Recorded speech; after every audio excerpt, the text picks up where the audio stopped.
sound checks by ear.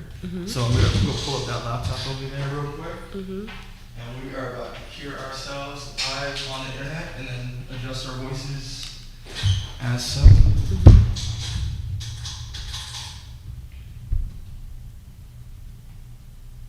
So you don't edit then? You just...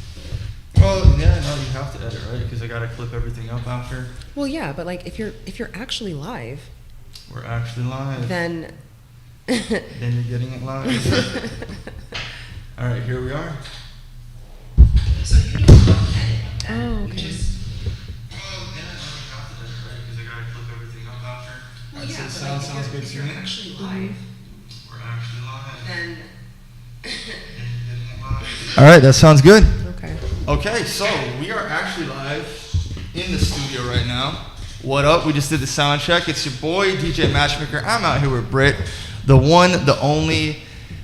Go ahead and say your TikTok name for me so I can go ahead and let the people know where to find you on TikTok. She is a superstar out here in Fort Lauderdale and Palm Beach and all up and down Florida. We're live with Britt. Britt, what is your TikTok handle? It's the Black Karen. Now you're gonna force me to explain that. The Black Karen, yeah. Well, I mean, while we're here, we're live. We get a chance to check in and pop into your life. And this is going to be a fantastic episode for you guys, man. We actually just came up with, we wrote a little bit for this just now, right? That was like a full, she is a movie writer too. You guys are going to find a whole lot of talent in this young, beautiful girl who came on 5-star today. Why the Black Karen? Yeah. Give us like an idea why. So my friends used to call me a Karen a lot, and really not for anything other than me being assertive. And, you know, I will ask to speak to the manager. I will send the food back. I will do those Karen things, which is not even that serious. But again, that's just what they started calling me. And Karen is normally associated with white women. And because I'm black, they just threw the black in front of that. And they started calling me BK and Black Karen.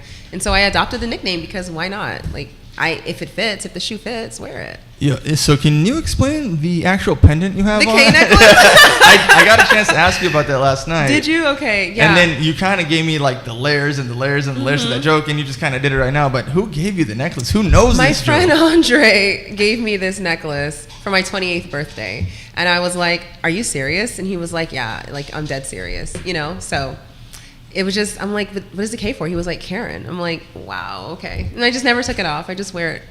Okay. Okay. So yeah, we have a lot of cool things going on here. We were just having a deep conversation about mentality, spirituality, and while I was talking to the Black Karen, aka Britt, I literally just kind of popped this on her and said, you know what? Since we're having such a deep intellectual conversation, you're very bubbly. I think that we're feeling a good thing here. Why don't we turn this live stream into a live date right here, right now, in front of everybody, and kind of like outlay these topics in like a calm conversation. You know, when you were talking about spirituality just now, or like, you know, I'll even go back a little bit further. Being into content creation is pretty admirable because of how this all kind of looped in, right?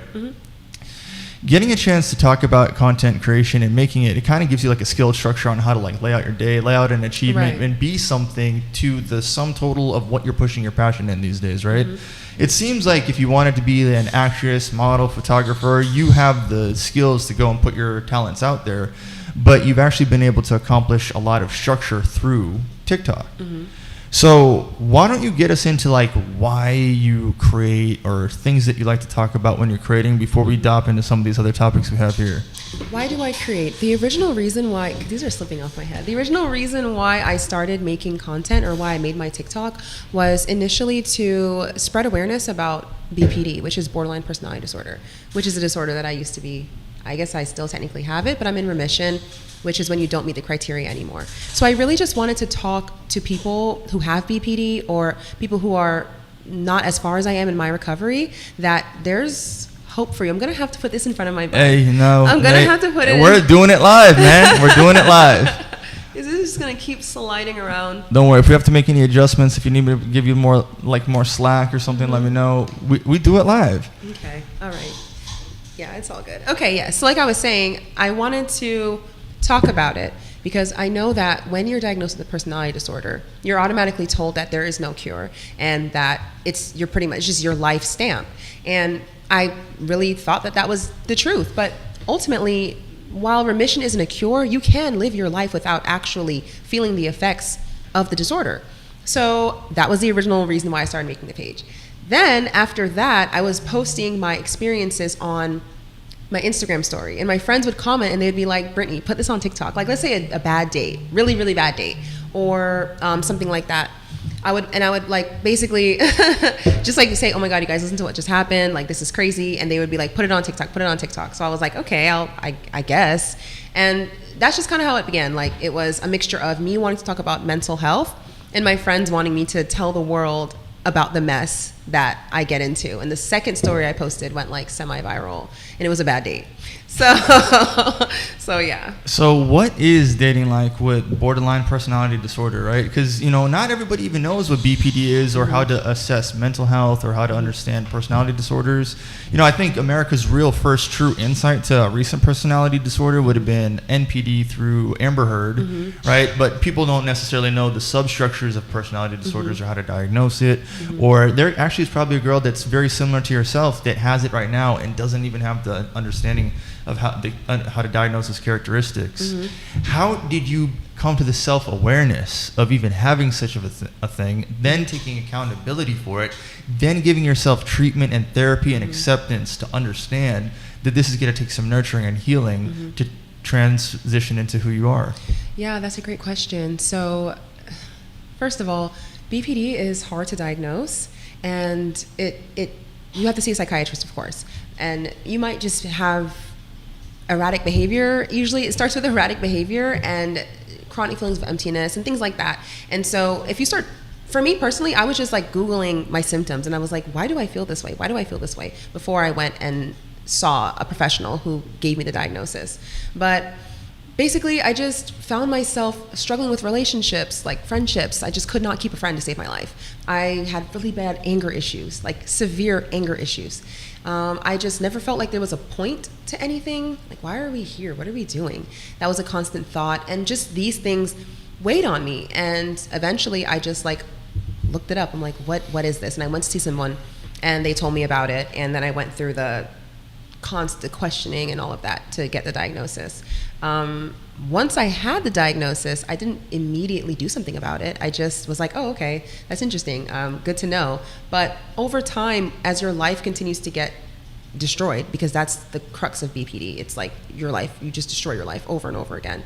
I was like, okay, I'm sick of this. And I decided to change, take accountability, like you said, apologize to people that I've hurt, realize that I'm making choices. And I understand it's easy to blame a mental illness for poor behavior, but you're making choices nonetheless. There's no one, even for BPD, because with having BPD, you can feel like you're in the back seat or the passenger seat of your life, and someone else is running the show, and you don't even know why you're doing what you're doing, especially when you have no diagnosis and you just don't know why your behavior is so the way that it is. But even then, you have to be like, okay, but I made those choices at the end of the day. Something else I want to say. A core facet of BPD is having like no space between stimulus and response. Like if you're a normal neurotypical person and you are hurt and this is the stimulus over here, there's normally like a lot of time you can before you respond. Like, this is where you think about your actions. Am I gonna curse my boss out? Am I gonna run off on this job? Premeditated. Yeah, you can like think like am I going to overreact? Am I gonna yell at this person? No, I'm gonna just be calm, and then you respond. People with BPD, it's very close by. Stimulus, response. So if you're upset at work, you immediately quit. Or your mom tells you that why didn't you wash the dishes, and you say, F you, mom. Like, there's no space, there's no gap between whatever upset you and your response. And so you end up doing a lot of things that you regret, and you do have to take accountability, you do have to apologize, and you do have to like work on that. Oh my God. Okay, so when did you become self-aware? Okay, self-awareness is a huge part of BPD. So people who have BPD tend to be self-aware. We're aware of what's going on, and that's why it's a personality disorder, because why are you not stopping? It's actually quite hard to, even when you are self-aware, to stop doing the bad behaviors. But when, I would say around the age of 23, I learned about accountability. And prior to that, it was everybody else's fault. Everything. It was my parents' fault for being emotionally unavailable. It was my brother's fault for not talking to me for 10 years. It was whoever's fault, and that's why I'm the way I am. And around 23, I was like, I am giving my power away to people who are never going to take responsibility for whatever I think they did to me. And at the end of the day, I am still making choices. So whoever's fault it is irrelevant. It's my fault right now for choosing to be a bad person. Like, I'm not being a good person, and that is my fault. So I just, around 23, I was like, okay, I'm going to start figuring out where I can not blame myself, but assign responsibility back to myself, responsibility that I was giving away. And you're giving your power away when you do that, you know? Right. Having like cluster A and cluster B personality disorder understandings, that's very rare to have in general. Like, there's got to have been like layers and layers of psychological diagnoses that you've done to get to this point, whether it have been through like the internet, AI, friends, doctors, YouTube, whatever you did. I'm sure in between that time, you've lived a normal life just like any other person, right? Like, yeah, you were, like you described in the scenario, destroying your life over and over again. But I know you said you became self-aware and accountable around 23, but when do you think that you kind of realized, oh man, hey, I'm Britt, and I'm really just destroying my life, but it's in my own power to not? Probably when I went to go get the evaluation, because I was like 20 around that time. And so I was like, I need to do something about this, or I need to at least get some more information about why I am this way. So around then, I was like, okay, yeah, Britt, like, we've got to. But even having the information and starting therapy and stuff like that, it just wasn't enough. I had to get to the point that I got to at 23, where I was like, okay, because in therapy, they'll tell you, like, the reason why you're this way is because when you were growing up, this and that happened. Therapy sometimes can give you people to blame. You know, and therapists do a really good job of comforting you and kind of like, how do I say, like, they explain the behavior, and sometimes it is people's fault. But I'm not gonna say that therapists hold you accountable. That's not a very common thing. Therapists a lot of the times can be like yes men, where they want you to come back, they're making money, and they just kind of, okay, yeah, they agree with whatever you're saying. How do you feel about that? That type of therapy. So you run into that a lot. So in my early days of getting therapy, I wasn't really making any progress because it was a lot of people just making excuses for me and helping me make excuses for myself. So I had to get to my own level of, okay, I'm taking accountability and I'm looking for therapists only who are going to hold my feet to the fire. Because if I don't, I will never change. I will be this hot mess forever. So, you know, I like what you're saying here, because in order to like recognize that you need accountability and you need other people to keep you accountable, that's not a common push. Okay. And this kind of goes back to the last episode that we literally were talking about on the last episode of 5 Star, my guys. So like, go check out the last episode. We were just saying, to become more dateable, you have to become a better person.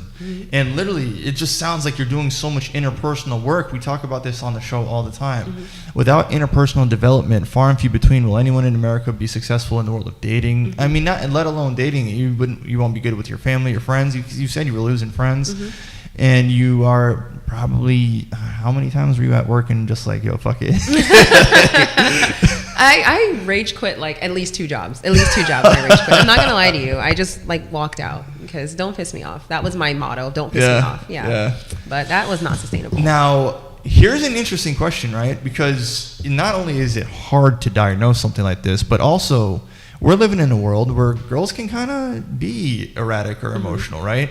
So it might be hard on the outside looking in without you recognizing that you were able to see, like, I'm in the driver's seat. I'm seeing myself in the driver's seat doing this. But it might not have been easy for the 23 years that you were going through this pretty much on your own, is what it sounds like. Because other people can't look at Britt and say, she's experiencing a personality disorder. Maybe she's just a raging hormonal female. Unfortunately, that stereotype or that stigma in irrational behavior is there, making it even more blended into society, invisible, hard to diagnose. What do you think it would take for people that know you, that have found you through understanding BPD content? What do you think it takes for people to self-diagnose? First of all, I don't believe that people should self-diagnose. I think people can get into like some hot water there, just trying to figure out like what's wrong with me and assigning things to themselves, because these labels are heavy labels. It's not a light label to have a personality disorder. It's not. It's a heavy label. So before you assign that to yourself, you should really seek professional help. But if you're just talking about having behaviors and then realizing that, hey, you know, you might have a mental illness or something going on below the surface, that takes, unfortunately, accountability. And accountability is not the most I think that might be one of my boys. Let's see. Appreciate that. Hold the show for me. Mm-hmm. I'm tall, fucking low. Go ahead and know. My boy, we're live right now on 5-star. Go ahead, sit right here. We are going in. Britt, Lewis, Britt. He's one of the guys from the 5-Star Brotherhood, and we are going in. Yo, my dog, Lou. Come over here and say hi to the people real quick before you sit down, my boy. You know what I'm saying? You got to jump in the camera real quick, man. Say what up. Yes, sir. Hello. Jump right here. Let him know. My dog is on the stream. Coming fresh from Miami, bro. Know what I'm saying? Appreciate you. Coming live from South Beach. And this is Britt. You know, we're going live right now on some really cool stuff. This is going to be one of the spicier podcasts. He already knows that this is a date. He already saw the title and stuff, man. He already knows that we are doing it live on 5. And like we're getting into some deeper topics here, you know, because borderline personality disorder and personality disorders in general, like being able to self-diagnose, which you said you probably wouldn't want people to do, but going in and having like that awareness of the awareness of the awareness is something that starts getting like into almost, I don't know if you've ever heard of this guy, Richard Grannon. He's a YouTuber. Richard Grannon, he goes really deep into NPD and BPD. I've learned a lot from his material. I myself don't have these diagnoses or these problems, but I've met so many people with them. It's insane that there's been like a wave or an awakening in recent years about that stuff, right? So when it comes to, I guess, the more day-to-day of some of the things that Brittany will be going through, when is it that you started adopting the habit of keeping your mind clear? And, you know, that kind of like shifts between like the BPD world into what sounds like not only BPD, but remission, recovery, a little bit of peace, a little bit of happiness, moving on in your life. Give us like what brought you to that more calm. I suffered is not a word I use lightly. I suffered from intrusive thoughts. I would think the most awful things. It would just be there, and then I would focus on the thought. Because again, thinking is focusing on your thoughts. Thoughts are there regardless. Thoughts are not of you. Thoughts just come to you. It's not like you shouldn't assign your thoughts to yourself because they're automatic. But when the thought would pop up, whatever it is, I would think about it, and they just wouldn't go away. It'd be months I'm having the same recurring intrusive thought. And I'm like, I need to do something about this. I need to figure out why I'm this way. I was around like 27, I think, at this time. And so I was just on Google, like looking for how do I stop with intrusive thoughts? And the book popped up, that Don't Believe Everything You Think. And I read that book, and it was talking about practicing non-thinking. And I'm like, what the heck is non-thinking? And essentially the author explained it to be like, when you have the thought and it pops up in your head, just like let it be a passerby, like a cloud. Like, don't look for it and think about what it means and try to assign meaning to it and all this extra stuff, because the thoughts are there no matter what. It's not like you're doing something. You're not thinking about killing your neighbor like naturally. It's just maybe that thought pops up in your head. You don't have to spend time thinking about it, psychoanalyzing yourself. You can just be and just stay out of your own head. So that worked. It worked for me. Oh, another thing too he was saying too in the book a lot was saying like, I love myself, like repeating that in the mirror. And I actually hated myself, because when you're borderline and you do the things that you do, eventually when you're done with your episode, you look back and you're like, you know, self-hate is very common. Borderline personality disorder has the highest suicide rate. I don't know if you know that, but yeah, amongst all mental illnesses, because you do things, you regret it, and you feel empty or whatever the case may be. So, I'm aware it gets very violent, you know, because you know, I don't know if you know this, but like I think literally the statistic is now that half of soldiers come back from the military with BPD. Really? Yeah, it went from like 3/4 to like or it went from 1/4 to 2/3, or 1/4 to 2/4 to like half. Right? It's just insane how that went down. But you know, I like how you were just talking about like that vibration. But on another segment, we want to know. We could do a whole other like segment on the show called Brittany's Intrusive Thoughts. Like I'd love to know what some of those intrusive thoughts would have been like. But like getting to the part of the vibration, right? Like, I love myself. I love myself because you literally hated yourself. I mean, this is like a negative interpersonal vibration to the point where you must have been like, it almost sounds like, let's say in a hypothetical example here, let's say you watched a TV show, right? And then the TV show caused you to have a reflection in your mind of the TV show as literal. And the TV show was like a negative hip hop song, right? It's just like, so, you know, shoot 'em up, kill 'em up, you ain't shit. But something about that emotion, the feeling, the tone in the show, in this example, absorbed into you and like was bringing you down, and you're always in this more down, lower vibrational state. But love is often an answer to a lot of these things, right? So even saying the word "I love myself" kind of is literally used to reprogram your own mind, as if to say with a muscle being trained at the gym, right? So I love myself, and love is a very healing thing. It's actually where the whole, Lewis, I might have done an actual episode with you and Cedric and Sergey about demoralization and what love is and what love means to people, and how there's like a lack of love in the culture. You remember some of those earlier Zoom calls last year? And you see, like in this scenario, right, love is kind of the premise of starting off like a healthier life. And I found love to sometimes, I went on Fresh and Fit, right? The first thing I said is God is love when I was like matchmaking the people, because like what happened is I would find someone that's like a candidate who's single and match them up with another candidate who's male, and then like they would like each other, and it feels like love is just being like showered upon you when you're doing this good thing, right? So when did there become like a turning point of like, yo, I really hated myself, and you know, I'm becoming a better person now because I found a way to love myself? The turning point of when I realized that I hated myself, or the turning point of when I decided to love myself? Both. And I don't mind a couple intrusive thoughts if you want to throw those in there. That's really, really deep. I did not think we were going to get to this point, but whatever. My brand is honesty. My bio on TikTok says, if I said it, I have proof. So. And if you want to know more, you're going to see some of these clips on her, the Black Karen. Yeah. So I realized that I hated myself when I was a child. Yeah. So I was around 12, and I wanted to die at 12. Yeah. So we go way back with self-hate. And I obviously had a cutting addiction. I was addicted to self-harm. Not even just cutting. It was whatever I could do. I would drink and drive and run red lights on purpose because I was too much of a coward at the time, when I was like 17, 18, whatever, to try to actually like kill myself. But like I would do risky things to see if something really bad would happen to me, because I just didn't. I hated myself. And like testing the limits. Yeah, like how, like can I die this way? Can I die that way? It was really horrible, and that was just my everyday. And on the outside, I would come across like this person who was super self-absorbed. Like I was obsessed with myself. That's how I came across. You know, I was really into like fashion and my looks and everything like that. Obviously, right, I still am, but I'm not. I actually like myself now. So in that time, you know, I presented like someone who loved themselves, but I really hated myself. And that book, I believe, is the turning point for me.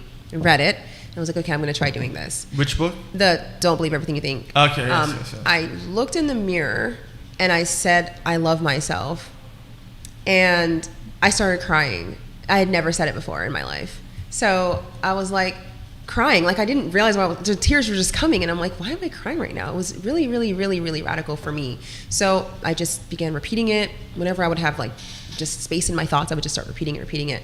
And then eventually I just continued growing and reading and learning about self-love and, you know, all of that stuff. And I put quotes because it's like, it's implied that you love yourself. You're here, you wake up, you take care of yourself, you drink water, you go outside, you see your friends, like you are loving yourself. People get confused and think that self-love is this big radical thing that you arrive at, but you're doing it every day as you exist. Like you have a haircut or your beard is lined up, that is an act of self-love. He got dressed, he has nice shorts on, he went and bought them. My boy. That's an act of self-love. You know what I'm saying? So yeah, so for me, I was like thinking it was this thing that I would just do, but then I realized I'm doing it, I'm being it, I'm always being it, I'm in it every day, you know? It's also respect, too. It's like self-respect. Yeah, for sure. You got to think, like, the contrast between driving recklessly to the point where you're testing the limits of your own, like, morality, you know, or mortality, right? Like, you're like, yo, I don't even give a fuck if I'm here or not. Not even realizing that this is negatively selfish, and selfishness can work in both ways, right? Like you could love yourself too much like an idol, or you could love yourself, or you could like not love yourself at all and realize that the selfish intent behind that is you don't realize all the people around you that do love you, right? Like your family, friends, uncles, cousins, like there's a whole community by which you impact without having at that time enough fortitude to recognize it within yourself, right? And then somewhere around here, you started clearing up your mind, right? And then you dived into Alan Watts as of recent? Yeah, that was a recommendation by my therapist. My therapist is like a genius. He's like 74 years old. So I always say find an older therapist who has been in the game for a while. You know, they tend to drop some like really great knowledge on you. Wisdom. Yeah, exactly. So he was like, I don't normally recommend this book to my clients, but I think that you can handle it. So I looked up the book, and it was about the ego and how the ego keeps everyone separate, but we're not separate. We're all connected, and we're connected to God, and we're essentially just like the universe experiencing itself in different points of view. And like the book is actually so deep. It was talking about empathy too. Like if you feel as if you're connected to everybody, empathy should be assumed and implied. You should just have that. You should exist like that, because if we're all connected and we're all basically like from the same, I guess the same creator, or from source, or whatever you want to call it. Everyone calls it something different, but like I say on this show, you'll see me say often, God or you're going to hell. Okay, so whatever's clever. If we're all connected to God, we're all connected to each other, there should be no reason why we would celebrate in someone's suffering, or we would struggle to have empathy for someone else. How could we not when we're all connected? So basically, it was a lot of that. That book is not a book you can read without taking notes. You need to like have a notepad with you. So I like listened to it, I read through it, I'm like, no way, I got to go back and reread this and take notes, because there's so many profound thoughts in it, you know? Yeah, and it seems like if you want to become a better person, reading books does That's that. You know what I mean? Reading books is the way to make yourself more interpersonally developed. 1,000%. It makes you like better in society, better at dating, better in your career, better with your interpersonal relationship to yourself, better with your friends around you. Reading is the answer to a lot of what is up with America? I guess like if we all read books more, we'd be in a better place. Doesn't America's average reading level, isn't it like third grade or less? Like isn't it like some statistics like some percentage of Americans can't read over like a 6th grade reading level? Like it's not we're not a super literate country, unfortunately. But guess what?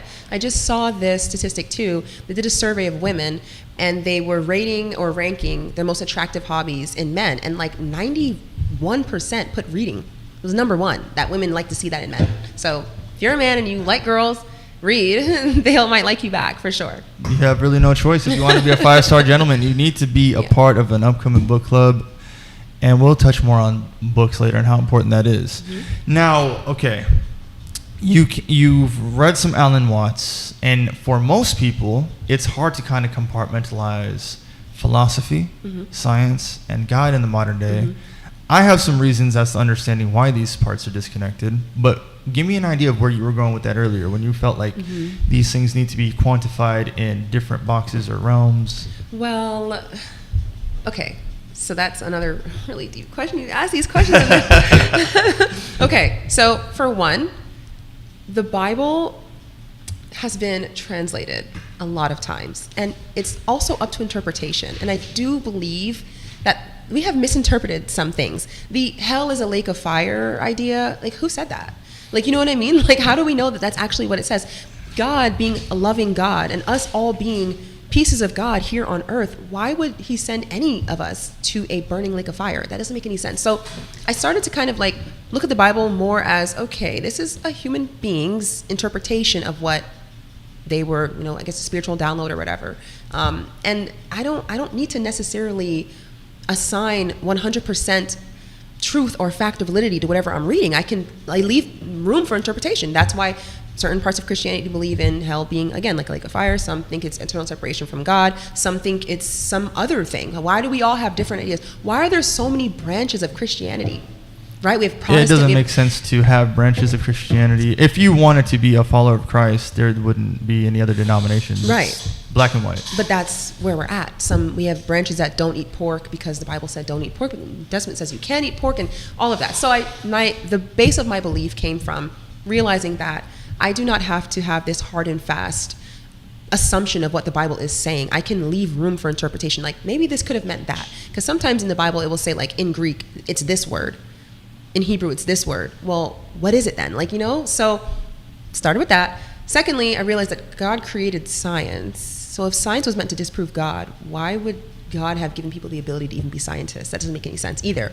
And then the book that I was talking to you about, Quantum Faith, the woman in the book was talking about how faith, like energy is all around you, right?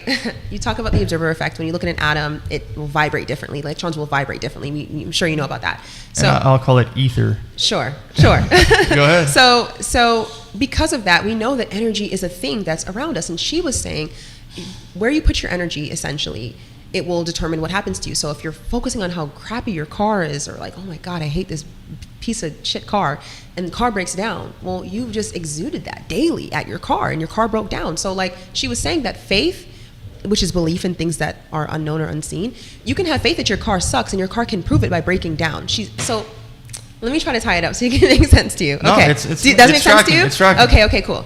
Okay, so thoughts and belief creating your reality is a manifestation thing. This woman is a scientist talking about how we already know energy is around us. We see it with atoms. We see it. Like that's a thing. So we have science, and we have the Bible, which says faith is the belief in things you don't know. As a man thinks, so is he. All of that. That is the same thing. They're making the same point. They're coming to the same point. Just two different ways of coming to that point.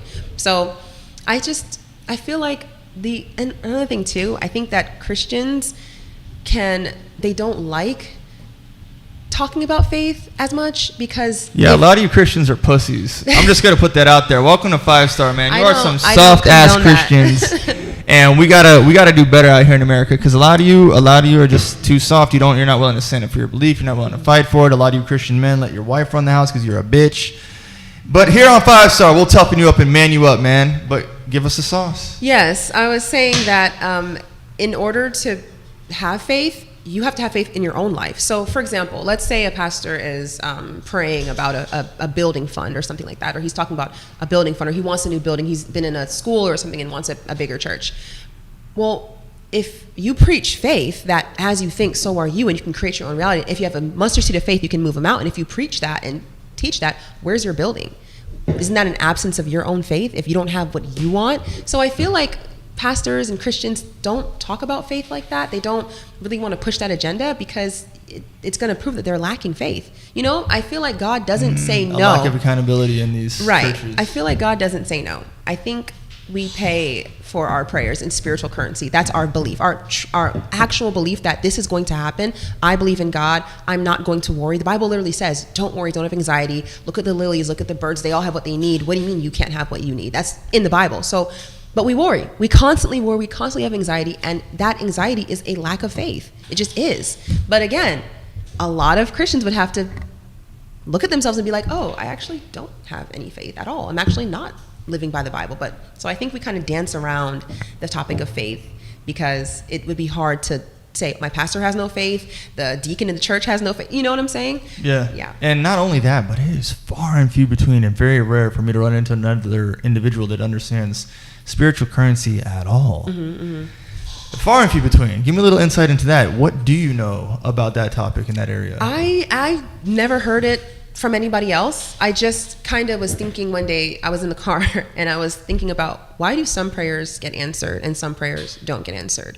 And I just came to the conclusion that I don't believe that God is going to say no to anybody. I feel like, again, it says in the Bible, according to your faith. It's according to your belief, but it's very hard for us to believe because the human mind is wired to think negatively. So if we're wired to think of the absolute worst possible outcome, to have faith, which is an absolute belief that the positive will happen, is difficult. So we just lack that faith. And I think that, like I said, if you're praying for something and you're giving God 2 pennies of faith, you're not going to get it. It costs $100 of faith to get that prayer answered, and people come up short a lot. So God is a relationship. The deeper that you are within that relationship, the more you'll be in tune or aligned with the relationship. That way the faith can be guided the right way. You know, often I will describe that, as it says in the Bible, pray as if you believe you have received it and you will, Absolutely. right? So the way that I'll describe it is that what you want is here, and you're here, and this gap to get from here to here is called faith. You just have to have faith to get from here to here. And that's my belief.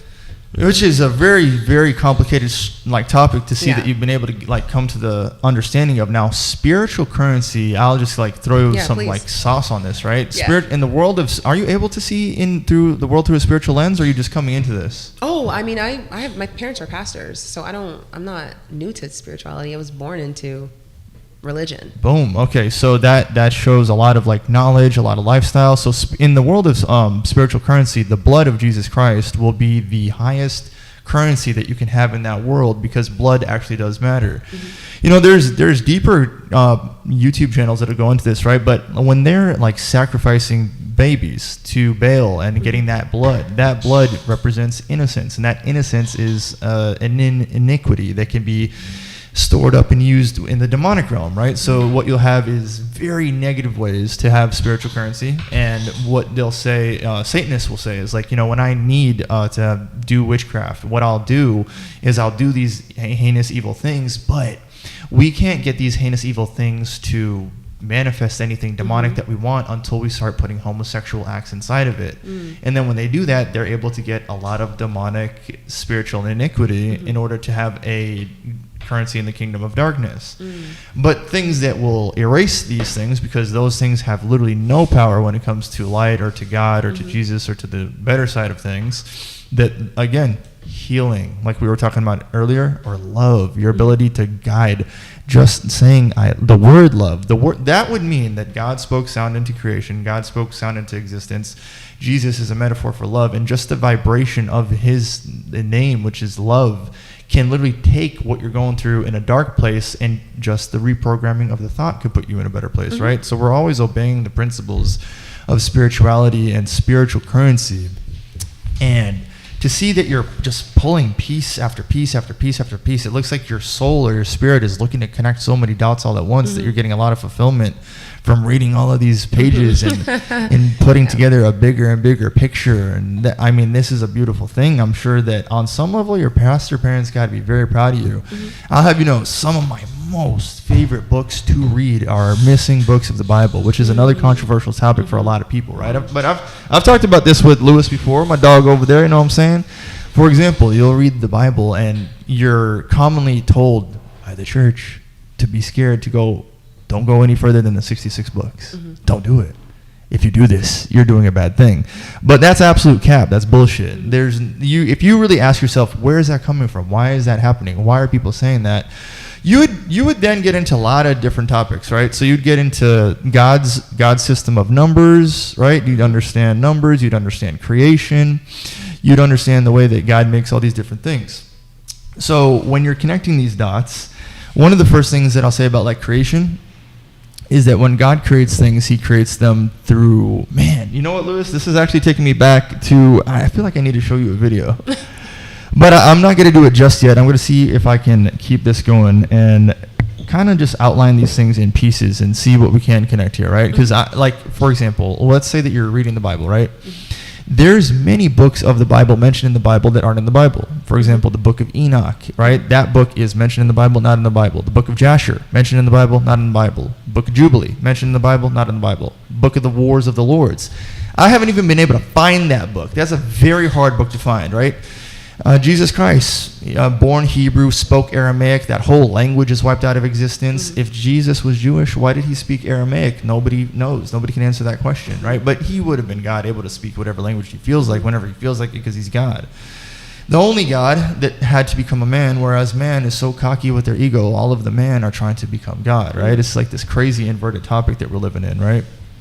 But the more that you get into deepening your walk with the Holy Spirit, right, which is a lot more where I get closer to ether. Have you ever heard of Tartaria? You ever looked into the missing history of Tartaria? Okay, so what happens is, as you're reading these books and you're connecting these dots and you're going deeper and deeper into history, what you'll find is that there's entire segments of the world that have been completely purposely erased out of our society, so people stay mentally lost.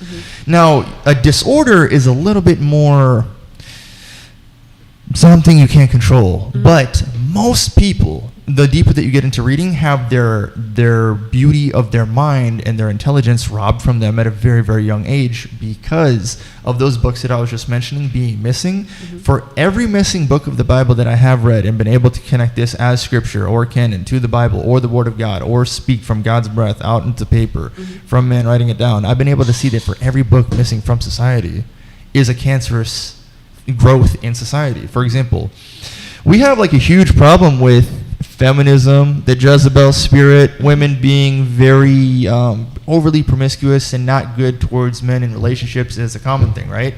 But there's a book called The Book of Bel and the Dragon, right? And in the Book of the Bel and the Dragon, or also the Book of Susanna, which is a really good missing book of the Bible, right? In that book, it answers the question, how can a woman stand righteous before God? And that book is such a beautiful book for women, such a beautiful book for femininity, that I believe that if all the little girls and boys got a chance to read that when they were younger, we wouldn't have such a spiritual sickness in society in that exact area. Now, I can actually mention some of Bel and the Dragon or the Book of Susanna. Let's start with Susanna, right? The Book of Susanna, that's a missing book of the Bible that you can find and connect these dots. And to kind of figure out how that happened, there was some leaks out of the Vatican, right?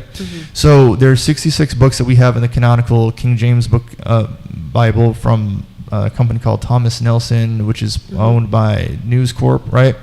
And News Corp does exactly what you were saying. Mistranslate, overtranslate, retranslate, take books out. There's even slave masters that have said, if you really want to keep people down, make sure that you never let them read the Bible. You let them read that and then they're going to have salvation. They have salvation, there's nothing we can do to stop it. Now, in the book of Susanna, these evil priests, 3 of them, love looking at Susanna. She's a beautiful, beautiful woman in all the land. And Susanna was a faithful woman to the Lord. And these 3 priests, as their heart grows dark to Susanna, they see her walking one day and they push her into a closet, which we would assume is a closet. They push her into a space and lock the door. And they say, Susanna, if you don't come out here and lay with each one of us, we'll go ahead and tell everybody in the society that you did anyway. So she's now stuck. Like, what am I supposed to do? These men are forcing me to do something I don't want to do, but I'm going to stay righteous and just let God handle it. So she does nothing. So because she won't comply, they get out and they spread the rumor. And then as the rumor's happening, her reputation is slandered greatly. So as people want justice around her reputation, King David at the time comes in and says, all right, well, you know what I'm going to do? Because now, at this time, David... And there's David and then there's Daniel, right? I'll go off and say that in translations, one of the things that you'll learn is Daniel. The L his name is Dan-I-L, right, for Elohim. And that's like a translated thing that's going to matter later. But I believe this is King David. David was like a superhero in the Bible, basically, right? So he gets a chance to pull these 3 priests aside and he says to each one of them, tell me the story of what happened with you and Susanna. Tell me the story. Tell me the story. And all 3 of them have different stories.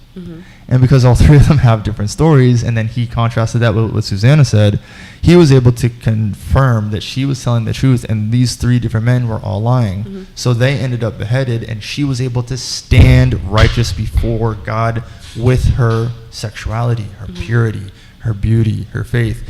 And I think that story, the more that you get into it, it's such an important part of wisdom and growth and spirituality for a woman that needs to be a part of the culture.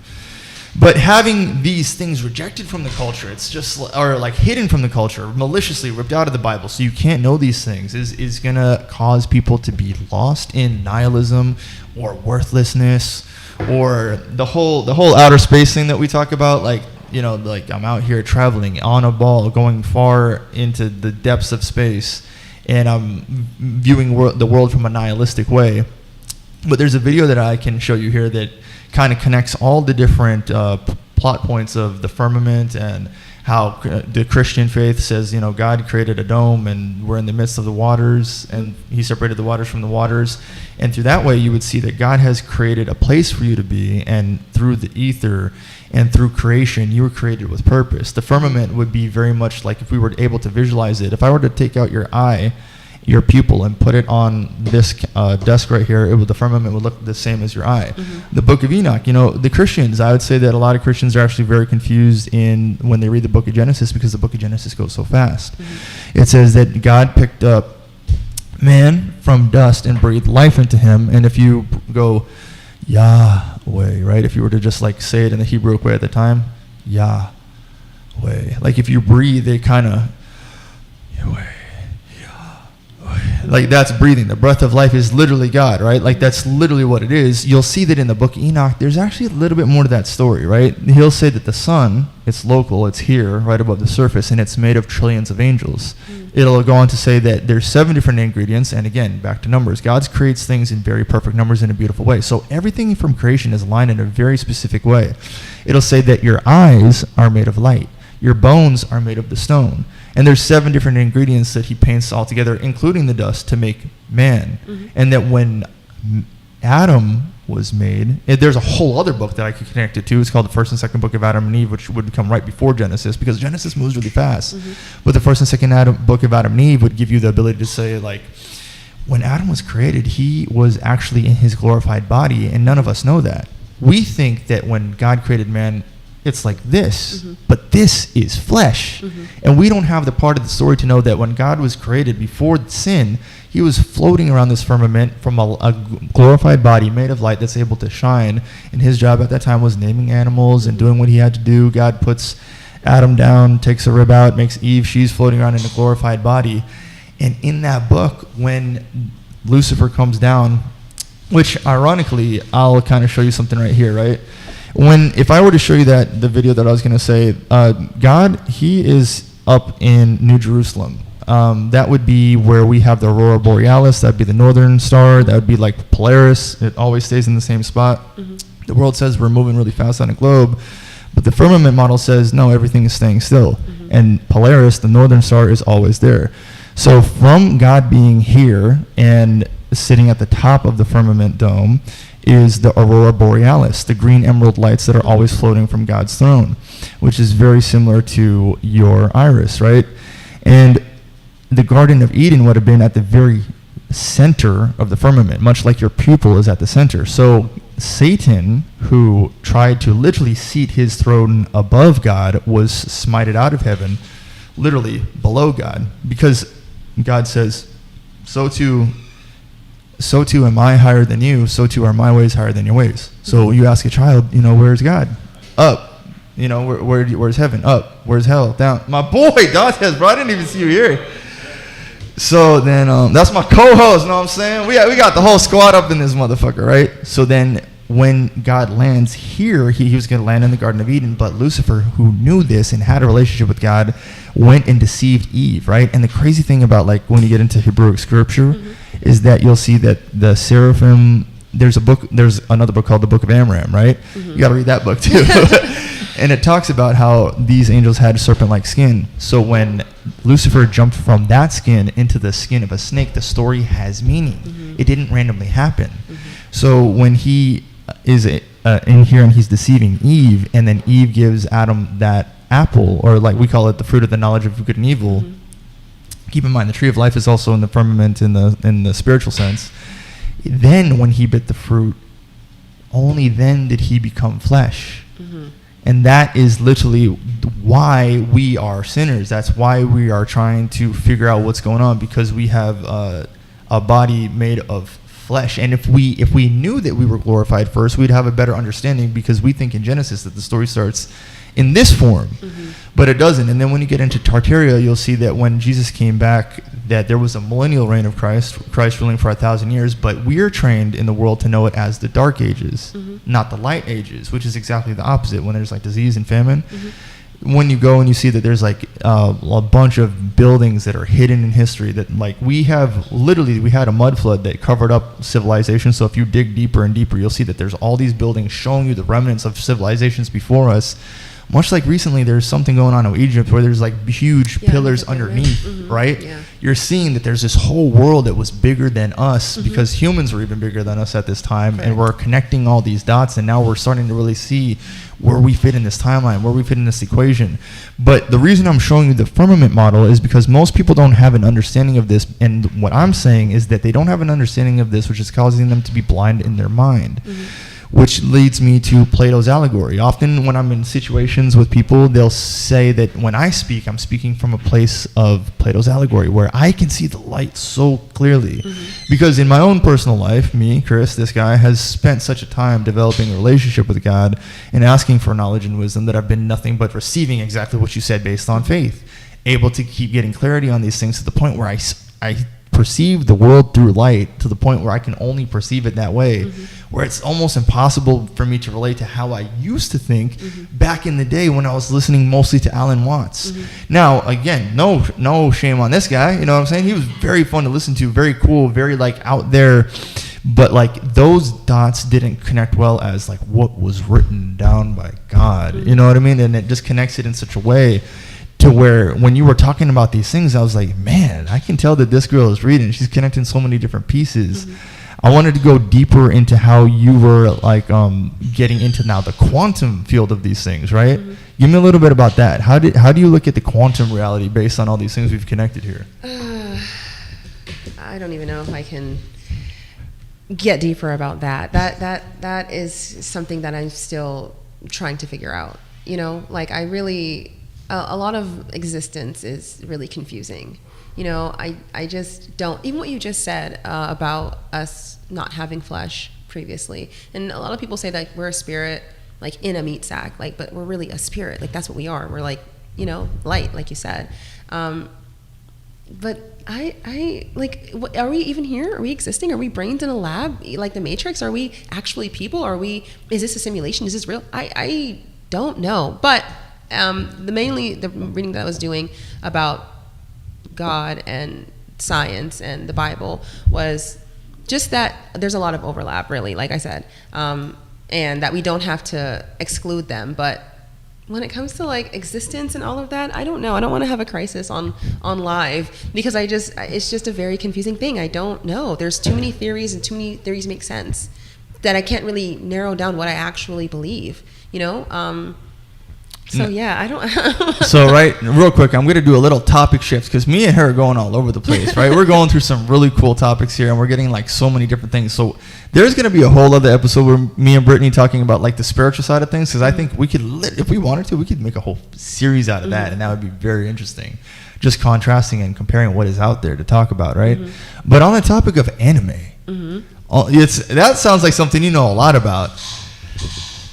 That's a random segue. Let's get into it. Okay, what are we getting into? Okay, so back in like Brittany's normal day, right? We went through some other topics, but there's got to be a little bit more fun in your life, right? When you're out here and you're just hitting the computer, or you're going live, or you're talking about things that you have going on. What kind of shows are you watching? How do you watch your anime shows? I have a bunch of friends that are into it. They're trying to get me into different areas. They know how to say things like Gara Lagan or like stuff. And I'm like, yo, all right, yeah, I will check it out. You know what I mean? Like I'm not against it at all. It sounds like there's a lot of fun ones in there. There's there's Japanese cartoons that seem to have like a lot of ideologies that line up with me in some way, and people watch them for different reasons. But if we get into the mind of Brit, what are you watching for? I started watching anime when I was like 4 years old. So I think for me, it's just like old habits die hard. I think for some people, it just clicks, and for some, it doesn't. I think everyone can find anime that they like, but many people have kind of stigmatized, like, put a stigma around watching anime, like that's for nerds or that's weird. But I just like it. I've always liked it. I feel like the animation it's like you watch a regular TV show, there's going to be limits to what they can do. CGI is decent, but there's going to be limits. But in an anime, since it's drawn, they can do anything. So you can see any type of anything that you want to see. There's a lot of really good life lessons too in anime, like about like loving others or whatever the case may be, So that's kind of why I like it. What do I watch? It really depends. I've watched thousands at this point. Do you cosplay these characters? I do not. No, I want to go to a convention next year though. My first, yeah, I do. Will you cosplay then? I probably will. Yeah. Yeah? I probably will. Get some like TikTok clips out of it too, you know, make sure it Yeah. looks really good. Okay, so if you're gonna cosplay as somebody, we gotta like dive in your head a little bit right now. Mm-hmm. Are you deep into like the Marvel universe too, and DC characters and like cartoons in general? Like you would just pick any one of these characters to dress up as? I would probably pick someone from an anime just because it's an anime convention. But I do like Marvel too. I do like cartoons. I used to be really, really big into Marvel and stuff in DC. But I kind of like, you know, watching the Arrow or the Flash or like whatever. But I don't know. I just kind of stopped. And I just had less time. And I wanted to put my time on anime, you know, because that's what I really enjoy. But yeah, no, I mean, for like Halloween, for example, I'll be like maybe a video game character. I like all of it. I like all of it. But for a convention, I would definitely choose someone from an anime for sure. Okay, so you got to give us like the name of a couple characters here, right? The name, the show, because I'm sure people watching, they know these shows better than I do, but we got to know. We got to get the sauce while Britt is here. Name of a character? I don't know if I even thought that. I mean, there's a character named Revy from this show called Black Lagoon, and I just like her aesthetic, so I would cosplay her for that purpose. She's like very tough as nails in the show. But anime that I like, let me think. What's something that I watched recently? There's a show called Campfire Cooking in Another World. That show is freaking hilarious. Witch Watch was really, really funny. What's premiering right now? Demon Slayer has a movie coming out. What did I watch the other day? I was just catching Shield Hero season 4. It's on. It's back. Finally, we've been waiting for it. Like we wait years between seasons sometimes. It's torture. Black Clover is on hiatus. We're still waiting for that. I mean, I've watched damn near everything. Whatever everybody else watches, I've seen that.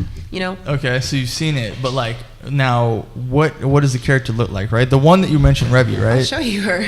Like your favorite one that you're probably most likely to get a dress up on at the next convention. She's not even my favorite. It's the thing about me when it comes to like cosplaying, it's just going to be what am I going to look best in, because I want to like look good. I don't want to look a mess, you know? This is what Revy looks like. Okay. Yeah, it'd be easy to do her as my very first I'm not going to do some ridiculous like Fate Zero is an anime and the characters are like they have these long overcoats and these humongous weapons and all this drama, and I'm not doing all that for like my first cosplay. It's going to be something chill like Revy, you know? Did you ever play Metal Gear? No, I never did. Okay, I was gonna say the character is kind of that character Look like reminded that. me of that a little bit, right? Because it's like a Japanese creator and stuff, so it's like probably overlaps with like their animation Of style. course. So then, in your normal day, when did you get into like botany? What? Get into what? Botany, like Like gardening. I'm sorry. Like, hold on. Gardening. Lifelong. I'm Jamaican, so Jamaican parents put you in the yard. Blah blah blah. Big man things, bruv. Put you in the yard. You know, weeding the garden and stuff like that. And like there was like a reverence shown to plants. They had humongous avocado trees, mango trees, all types of stuff in my house growing up. We had a bunch of like gardens, and so I always felt like it was beautiful, and I always loved it. And I just started collecting indoor plants. It started from having episodes. I'd have an episode and I'd feel sad and I would go and get a new plant, and then I looked around and I had like 30 plants. What the heck? To stop. Like, But every time you have an episode. Damn near it was like that for a while, but then over time I just started having so many plants, and now You had I've a forest. and now I have a very full house of Yo. like live plants. But yeah, I just love them. I like to see that something that started as 2 leaves is now 100 leaves. It's now huge and beautiful, you know? So then that kind of reminds me of another thing, right? Ego, acceptance of the self. Is that kind of like something that you kind of like figure out like through gardening, like taking care of the plant makes you feel like more at peace, therefore that's why you're good to the cats? That's a good question. I believe. Are you like, nurturing? Yeah, I am nurturing, and plants are alive. Mhm. It's like I don't rip leaves off of plants when I'm walking on the sidewalk. I don't do stuff like that. I understand. I know it's just a leaf. Don't come for me. But like, but it's alive. It's alive. Like it's a living, growing thing. Like you water it, you take care of it, and that's important to like, yeah, nurture. And so in nurturing plants and in nurturing my pets or whatever the case may be, I did realize like, why do I like do this for things but not myself? Like, aren't I more important than this Hoya or this philodendron? Like, aren't I more important than this? So yeah, I guess I can see what you're saying. Yeah, somewhat in a way through taking care of things, I did learn that I too am worth care, you know? Yeah, no, I could see that. That makes you realize, yeah, I am lovable, dateable, remarkable, someone that should be out there, and now I can be around friends. Now I can be around people. That kind of thing ties up nicely. If you remember, I asked you to leave your TikTok open. I wanted you to actually play one of your, like, some of your favorite TikToks for us from your account right now. get an idea of what Brittany is putting out there in the world of content. Because, I'm going to be completely honest with you guys. The conversation that I had before me and her hopped on this live stream, we're looking at a full-blown force of creativity here. You know, like, it looks like you're into, again, music, modeling, fashion. Are you into music in any way? Because I was going to say, your boy is a full-blown producer, so like I'm trying to figure out where are you in that world. Into it, like I love it. I'm not into it as in like creating it, but I'm a huge music. My father was a DJ in college. My grandfather was a DJ. He had all the records in the house. We listened to every type of music. I have an appreciation for anything I can appreciate. Nice. Yeah. So I love music, but I don't create music. I think it'd be cool to learn how to produce, but that's just not something that I do, but I think it's great. Yo, Fruity Loops is the way, man. That's my favorite DAW. Just putting that out there. So DAW means digital audio workspace. But yeah, all right, let's go look at your TikTok real quick. Throw it up there on the screen. This camera right here, camera A, and just like put it up to the mic. Let's hear what Brittany's got going on. Okay. Let me see. I don't even know which one to do. Should I show my most viral video? Yeah, I mean, if this be a little bit of an icebreaker, you know? I can't even show that video because I know your audience is going to like that for reasons I don't want them to like it. So, that was a video I got a lot of hate for. Damn, this is tough. Okay, I'll just play this random video I did about COVID. Okay, so put it to the mic. So that topic, I don't know if YouTube likes that topic. Do you know? COVID? Yeah. It was about us being able to slow down. Throw it up there. Let's go. Okay. The quality of everything has been awful since COVID. It's a common thought. I've had that thought, and I started to think about why that might be. And I realized that during the pandemic, for the first time in collective American society, the majority of us were at home existing. We were human beings and not human doings. And our value was not tied to production because there was nothing to produce. The majority of us were not working at all. We were just kind of like trying to get by. And I think in that, we realized what that felt like. And it was like, okay, what are we grinding for actually? What are we working extra hard to get our boss to notice us for? What are we producing for? What is the point? Why are we here on earth? Is it for this? And everyone was kind of like, no, it's not. So when we had to go back to work, I feel like a lot of us were just kind of like, yeah, this kind of sucks. I don't really want to be here. I don't really have a dream job. I mean, my dream is not to work at all. That's probably why the quality went down. It's probably why servers don't want to serve and why people just kind of are sick and tired of working hard. For what? Yeah, you can't get a house, you can't get a car, you gotta do your own stuff. You can't have a family. What are we working for? You know, like, I don't know. And maybe that's why the quality of everything went down since COVID. You know, the thing that's very distracting about that TikTok is like after having the conversation with you about like BPD and your immense like anger episodes to the point where you build your own forests, I think I noticed like a shovel back there. A shovel? Yeah. It's not a shovel, it's a vacuum. Did you like kill anybody that we don't know about? Anybody, no. I am a sane person. I am a sane individual, now. But right. No, that was a vacuum. No hidden bodies along the highway kind of thing? No hidden bodies. All right, I was going to say, that's just kind of what it looks like there, right? So what, again, having that awoken mindset, it's kind of like you are someone that's teeter-tottering on escaping a matrix mentality, right? Like someone that's kind of like, I've been awake for a long time. You know, it kind of reminds me, you said that you grew up with your family being a pastor. When it says in the Bible, when you teach the kid young, that is what they're referred to when they're later in life, right? So you've went through light, dark, light almost is what it sounds like. Do you perceive it that way, or like the way that you're growing in the world? Yeah, like started light, went dark, came back to the light. Yeah, I do. But the light now is not such a rigid standard for like what light is, like what I think is good, bad. I don't judge myself or judge things as much as I did when I was younger. You know what I'm saying? Like we place a lot of judgment on everything, and it's like we need to just kind of all collectively relax. That's how I feel. That is a very interesting topic.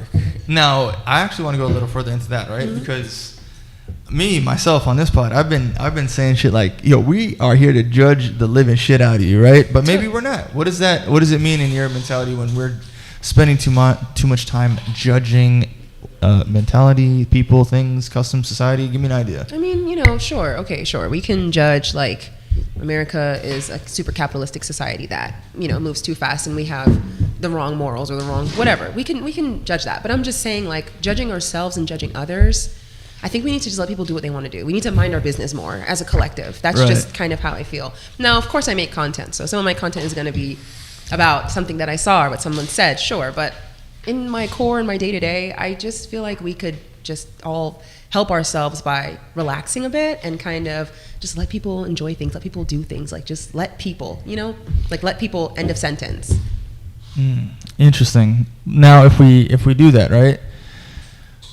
What are people doing now? It just seems like we're in a never-ending political debate, right? It seems that we're in a never-ending arms race for artificial intelligence to outsurpass humanity in As it will. all things. It seems like I find a lot of peace and creativity. It sounds like you do too, right? On the episode I did yesterday, I was saying it looks like politically we're kind of being cast aside, no matter who's in office, right? And that kind of just means that we're kind of on our own, really. You really have only yourself and the people that you choose to let into your world to build a world with and to build the next morality or the next set of values for the future to be. And that's really the only power that you have. So it would almost be better to withdraw from mainstream topics and just build out your own stuff and do your own stuff. Kind of. Which kind of has led you to come to this full circle moment of just how we introduced you and just how you've gone through like hell and back into then becoming a full-blown creator. What are some of the messages that you've been able to convey in taking an authoritative position online and putting yourself out there as a premium TikToker? Make sure you go follow. We talked about BPD, so of course that, and stages of recovery, which people are like, stages of recovery, there's recovery, like stuff like that. I talk a lot about relationships, and my opinion, for example, a video I did was stop nursing disconnection. You need to, if you and your partner have a moment of disconnection, you should be seeking repair and seeking reconnection. Why are we silent treatment? Why are we nursing that disconnection? If you need to nurse disconnection, just dump them, just break up with them, because you don't really love them if you do that. So that I can speak definitively about, because I have been a nurturer of disconnection, and I'm now not that. I seek to repair quickly. I speak definitively about why I feel like we have such a disconnect in 2025 when it comes to like dating and building with a partner and not building with a partner and stuff like that. I did a video about that. I was saying that you can't build with somebody who has no plan. If you're a guy and you're not going anywhere and you're like, I'm looking for a queen to build an empire, where's the blueprint? Oh, I don't have one. Well, damn, what are we building? So I talk about that. I talk a lot about, there's a lot of stuff, just like pretty much just my opinion that I've gathered through my life of my experiences where I've been wrong. And I talked about how I broke up with this guy who was a really good guy, because I had a very strict definition for leadership and he wasn't doing that. And so I broke up with him, but he was a very valid partner. I could have married him, but I left him because I felt like, well, he's not doing this and I need all 10 boxes checked, but I really only need maybe 7 or 8, and I'm okay with that, like it's just my life experiences. And what they've taught me, essentially, is what I'm now telling the world. And people seem to resonate with it, because my page grew to like 14K in 2 months. So obviously they like what I'm saying, Yeah, and that path has led you here. And that's a pretty remarkable like set of accomplishments and a set of like stones to connect together to take the stairs up to this path, right? So now we're going to put you in the driver's seat. We're going to test some of your podcast abilities. You've made it this far. You've made a bunch of TikToks. But now we're going to see if you wanted to go ahead and ask me some questions in your entire time meeting me and then coming out here with your boy, DJ Matchmaker, a.k.a. Life of Chris Livestream on 5-Star Livestream.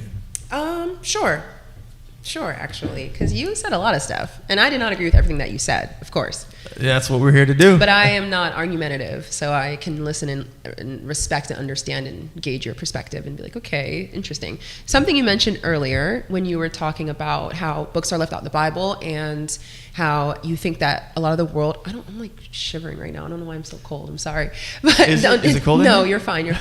I just haven't eaten. Low blood sugar or something. Anyway. Anemic? Yeah.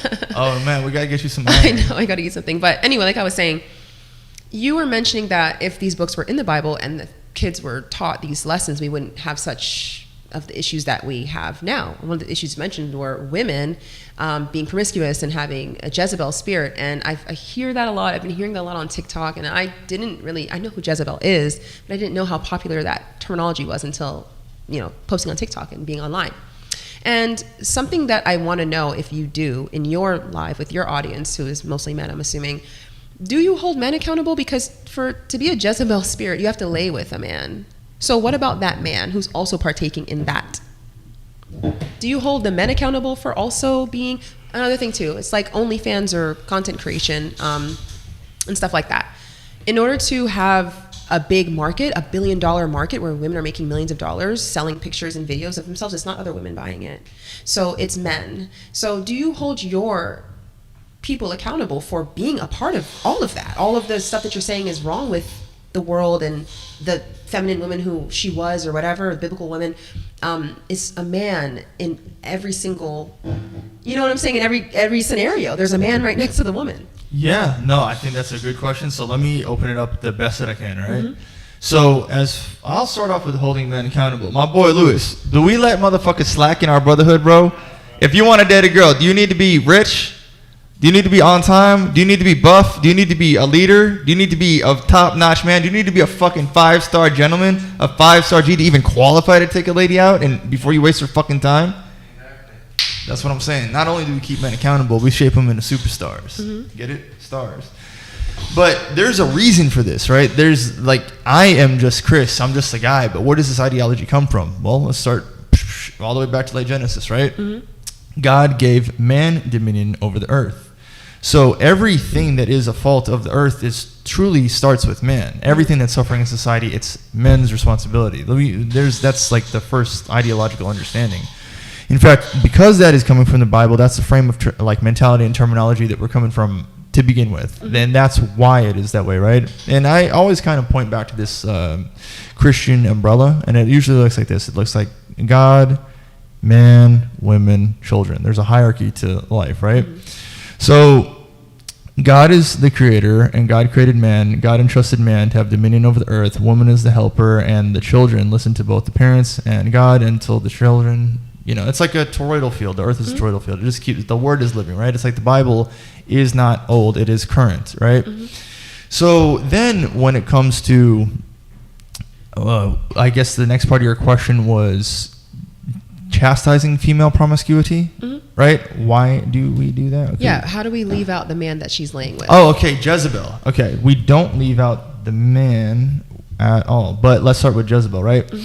So the story of Jezebel is that she was a pretty dark, evil bitch. That, you know what I mean? Sex is involved in that, but it does take two people to have sex. But where does sex come from? Sex comes from women, women's choice. Where does relationships come from? Men's choice, right? So let me have a better understanding of your question, right? What are you trying to get to? Like, you want to hold a gender accountable for the act of them having sex, or the act of the Jezebel? Because the Jezebel spirit, it's not like, it doesn't choose gender. The Jezebel spirit could be in both a man and a woman. How often do you hear that being assigned to men, though? I have not seen one video talking about Jezebel spirit and talking about men at all. That's what I'm trying to understand. Well, then they wouldn't have like a deep theological understanding of Jezebel, right? Like, for example, I'm going to give you like something going through my head here, right? Tartaria happens. There's the mud flood. The mud flood happens. That's where, like, if I were to talk about fossilization with you, right? You learn in school fossilization. It happens over how many years? Millions, I guess. Millions of years, right? But if you read all the books of the Bible and you start going through timeline deception and putting together everything, you'll find that what they're suppressing from you is that the earth is 6,000 years old. So that means that fossilization couldn't have been with the lies that I was trying to illustrate in creation earlier. That would mean that when you stop and you think, if a fish is swimming in the ocean and then it dies, it would have to sink to the water at the bottom, and then millions of years of sediment would have to catch it, float and turn it into a rock. But why is it that we have fossils with like fish also eating another fish?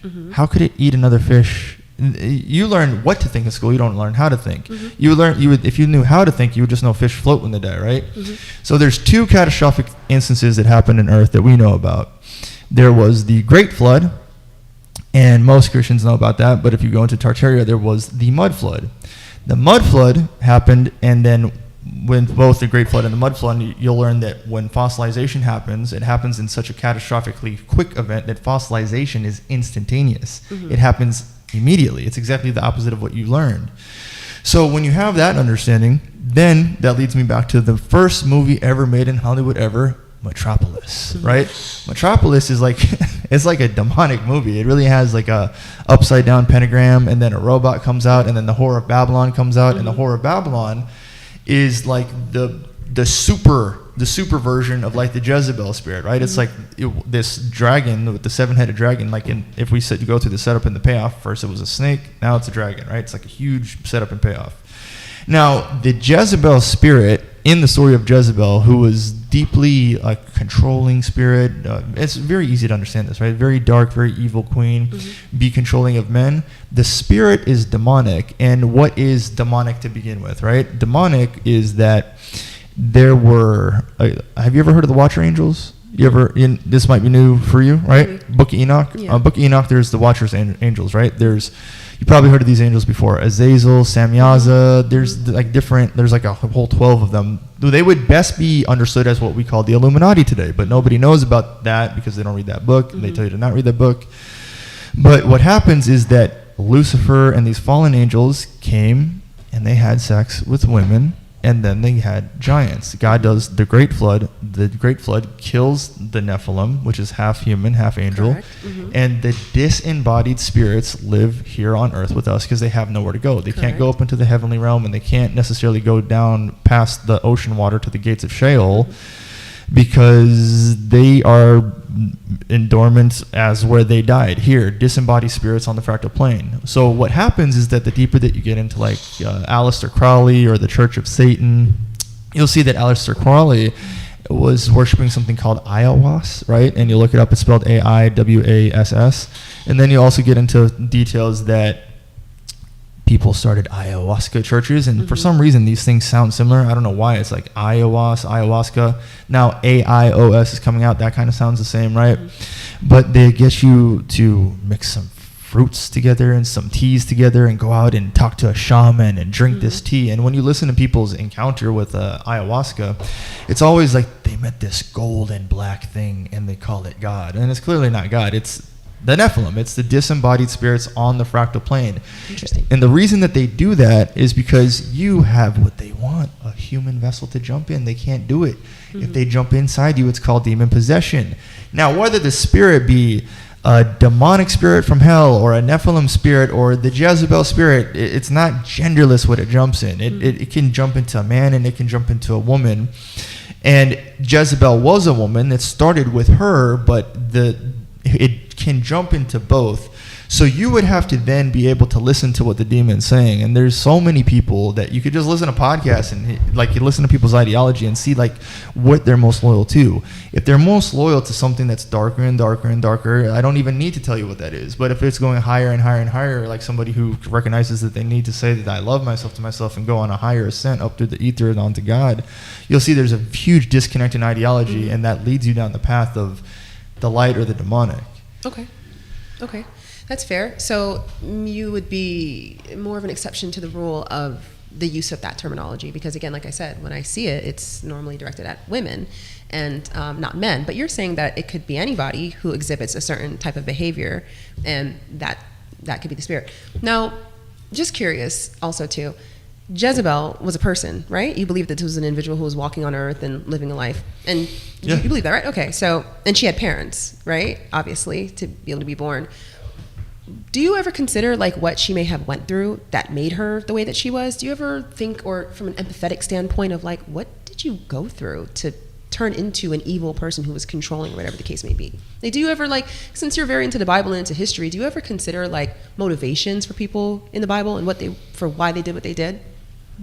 If I think about it, no, I don't give two fucks, honestly. I think that, like, literally I'll just read the story and take what the story was about. But to get into, like, being empathetic for Jezebel, that's kind of a, like, what am I supposed to do? Be empathetic for the devil too? Like, you know what I mean? I don't think about that, but that doesn't mean that it's not something we're thinking about. If we do go down that path, what are some conclusions you've came to? The Bible doesn't say. The Bible doesn't always give backstory. Sometimes it doesn't even give a name. So we really don't know what happened to a person. But what if she was kept in a closet and raped repeatedly, and she, in order to regain control, because control was taken from her, right? Let's say, because when you're a victim of sexual assault, you aren't able to say no, control is taken from you. So maybe to regain control, she became controlling. Like, what if there was a reason or some sort of purpose, or her life made her this way? Would you feel the same way that you feel? Would you still feel so negatively about it, or not give a shit or whatever? Do you ever consider, again, like I said, like what turns a person into what they are, whether they're good or bad?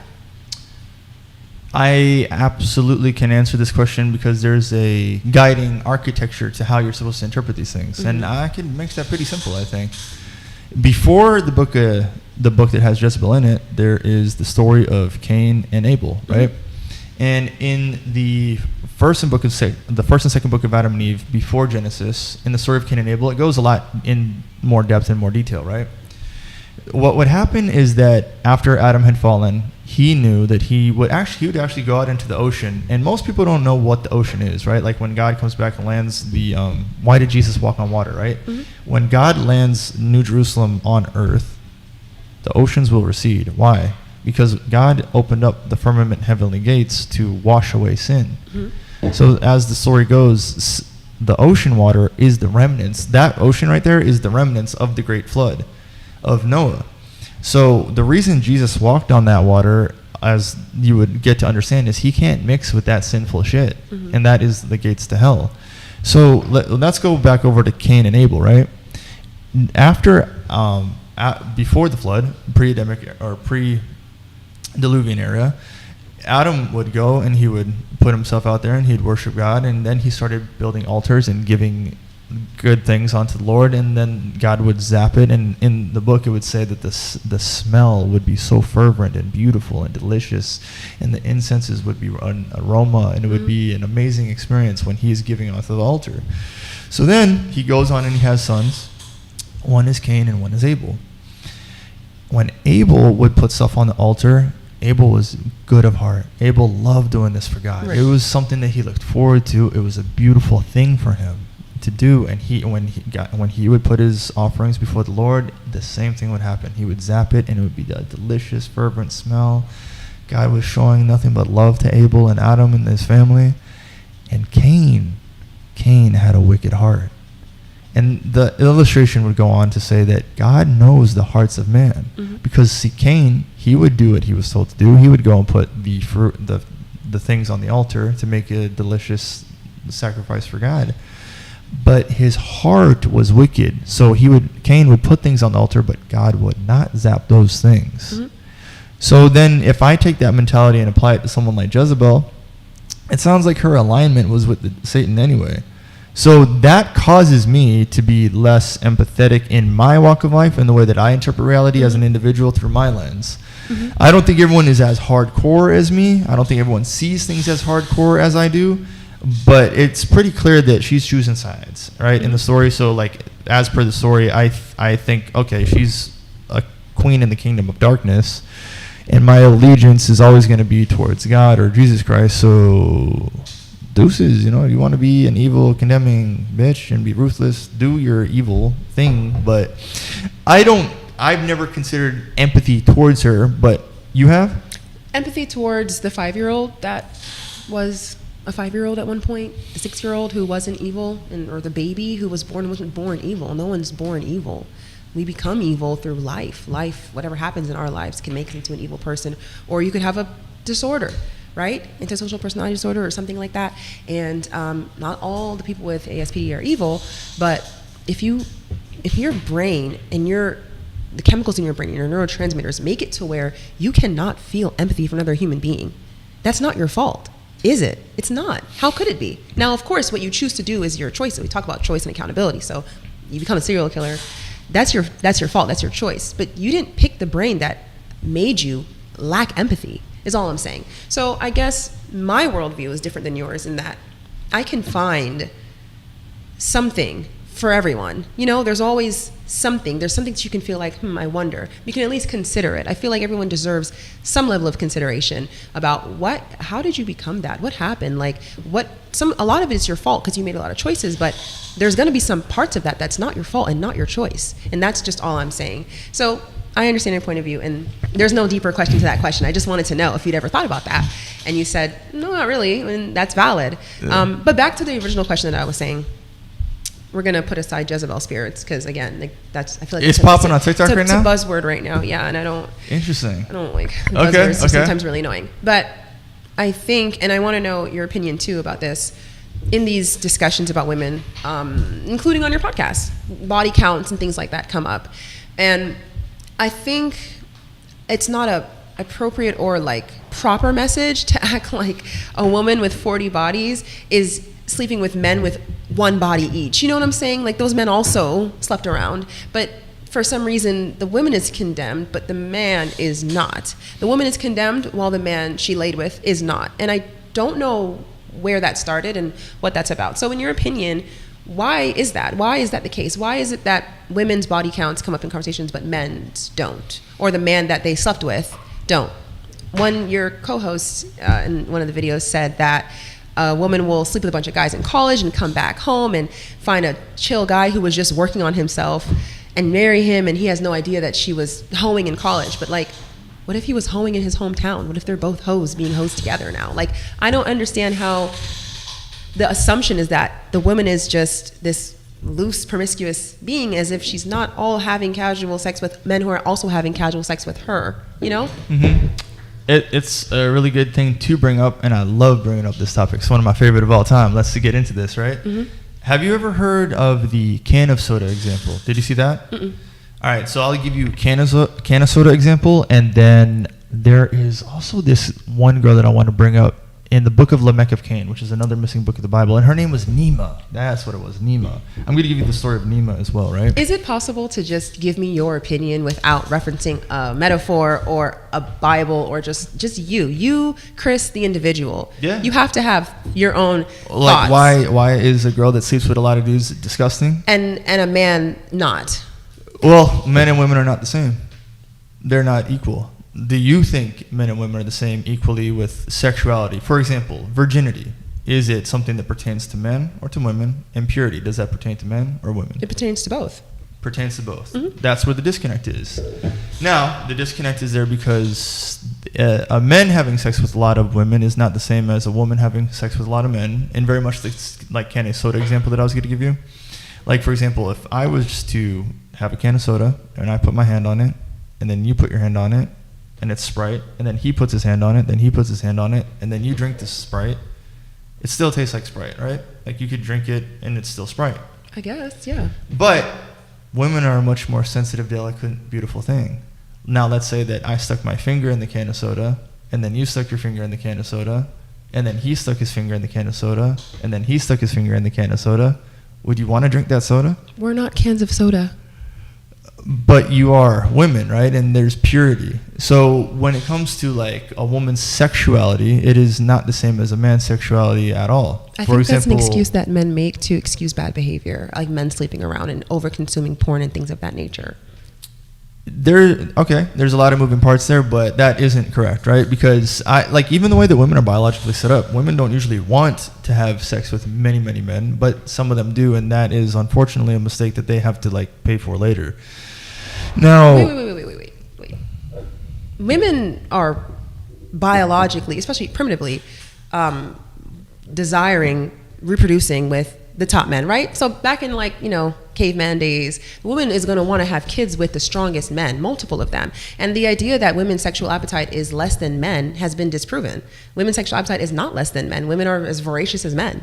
So I disagreed with that. Yeah, I think that as far as hormonal goes, I don't think there's any difference in how there would be no human race if we didn't both equally want to procreate, right? Yeah, but you just said like women don't naturally want to sleep with a lot of guys. That's something they have to fix. In your mind, if you had the option to just sleep with like 10 dudes tonight, is that something you want to do? Well, I had to have therapy for asexuality. I thought I couldn't even feel for anybody. So I'm an outlier. I'm not the right person to ask a question like that. In your general premise of understanding women, right? Mm-hmm.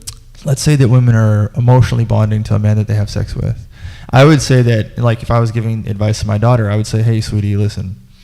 When women are having sex is very much for a woman like adhesive tape, right? If you were to put tape on a tabletop like this, and then you took it off of that surface and tried to put tape on another surface, and took it off that surface and put it on another surface, and took it off that surface and left it off that surface, it's going to be less and less sticky every time, which would give women an inability to have a pair bonding effect later in life. So it would be. Where have we seen that? Where have we seen that? Well, you're currently, if you watched our last episode, you're coming up on, we're actually living in the ramifications of that, right? We did an episode titled Why 4 out of 10 women by 2030 will be 25 to 45 single and childless, whereas the normal in the normal reproductive cycle for a woman is usually between 18 and 24 when they're most fertile, and 26 used to be the age of like a normal mother. But now, where women are considered younger women living and thriving in their wild years, these women that should be mothers already are just single and childless. But the crazy part about that is that men, all of us, including myself, just when we're born, all we want to do is have sex with women. All we want to do is procreate with women, right? But they're becoming single and childless. So to do that, they would have to go way out of their way to not be able to bond with these men. And one of the overlying problems that we're seeing, the real results of data is that women are not choosing to be in relationships with men because of promiscuity. Now, why is promiscuity different for men and women? Well, I mean, other than it just is, right? There's all principles in life are going to show you that, like, for example, in the Bible, there's many instances where you have one man impregnating many women. The reason that happens at all, New Testament, Old Testament, today, current, old, whatever, it happens because God has created it to be this way. In fact, when you get into Numbers, the feminine number would be number 2. Sometimes when you read the Bible and you only were to read the second verse and everything, it'll usually be feminine, feminine, feminine, feminine. God even, there's a verse in the Bible where he says to one of the people, if you had asked for more wives, I would have given you more, but you went off into lust, right? Like, he's literally saying, if you want these blessings, you can have it. And a woman is a blessing. There's another example that I gave, right? Like, for example, if you were a man and you were on one island with 15 women, so it's you and all these women, right? Versus one woman on an island with 15 men. A man on an island with 15 women could propagate an entire society by the next year. He could just sleep with all the girls in the same month and have a whole society of a bunch of young children running around, and that'd be a beautiful thing because he's building his last name. Be fruitful and multiply. A man can do this thing. But if a woman was on an island with 15 men and all 15 men had sex with her, they would have to wait 15 years to share this girl to get 15 kids out of that woman. And that is the recipe for disaster, because a woman in all of her purity and all the beautiful things that makes a woman can't not adhere. A woman can't serve 2 masters. That's something that's a principle in the Bible. And a woman sure as shit can't serve 15 men, because in a normal society, that structure wouldn't work for those men who are the ones that have dominion over the earth. 15 men wouldn't be able to look around and be like, okay, Vanessa, go take care of us. You know what I mean? It just doesn't work. Then there's a whole entire story, if I'm answering your question correctly. I don't think you are. I think we've lost the point severely. I think we're way over here. But reel it in. Let's see where you're at. You've got to come back over here. You want me to explain, like, when, like, you answered. You said that the reason why it's men and women we're different, and we have different sexual appetites, which I disagree with or whatever. But you said that women are going to be 25 and childless or whatever the case may be. And you attribute that to a lack of being able to bond because of previous promiscuity. And my question to you is, again, I asked you if you hold your audience accountable. Let's hold them accountable. Which one of you motherfuckers want to be accountable today, boy? Isn't it funny how saying that women are going to be childless and single in 2030 or whatever the case may be is due to that woman's decision to be promiscuous? That's her fault. Because they can't decide. Okay, right. That removes all responsibility from men just not rising to the occasion as well. There isn't a supply of men that women want to date, as women are starting to, in the 20s and 30s, are out-earning men, outpacing men, owning more homes than men, making more money than men. In their 20s, you can look this up, in their 20s, like between 20 and 30. That's accurate. So women now are not, we have rights. We can So let's talk about even before. Like we'll talk. Stats come because we've traced human history, right? So we have from whatever we started recording stuff like that, like birth rate and child rate.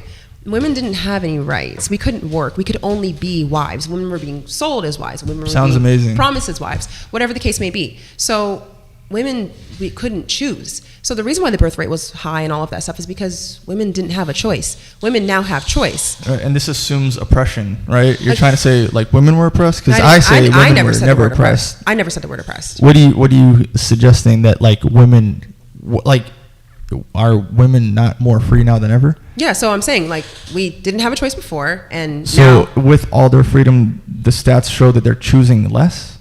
so Because they can't make their own fucking choices. No. Yeah, Right? the That stats proves the same the point over stats again. show they're not choosing less, because choosing less would be dating. They're those choosing men, more dick and less kids. dating men who are doing worse than you would be choosing less. So me dating down, me finding a man. Because they replace men with money.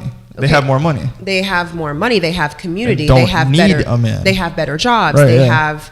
They're going to school. They're graduating at a higher rate. They're owning homes. They're doing all these things. They look at the man who's approaching them, and that man doesn't have a car. He doesn't have a house. He doesn't have a degree. He has a regular job, and they're saying, I would rather not. And that doesn't assume that they're sleeping around with that choice. They're just not choosing men that aren't doing as good as them. So I feel like that's a more prevalent and important point to drive home than women's promiscuity has made them unable to bond with a man emotionally when there's porn stars who are married. So that just, That is one of the multiple moving parts as per feminism propaganda that does factor into the equation. For example, if a woman does earn, in your case, this seems like a high earning individual, right?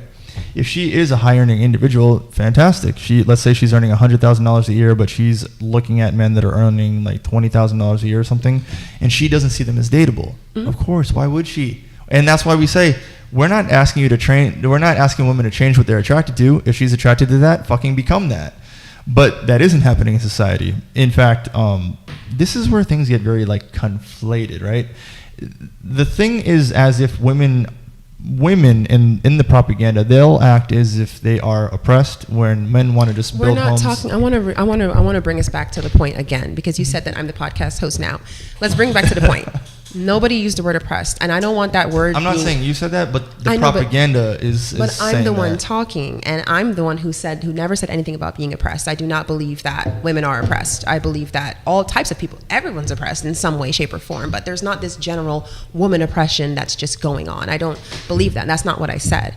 I said that you made a declarative statement that women are in 2030. They're going to be childless and single and all of that stuff due to their promiscuity and sleeping around, which you said it stops them from emotionally bonding. And I said that is not the case. That has absolutely nothing to do with anything. And a lot of women don't sleep around. I mean, I've never had a casual hookup in my entire life, and look at me, I'm sure I could easily have casual hookups, and I am not the exception. This is quite normal to not be promiscuous.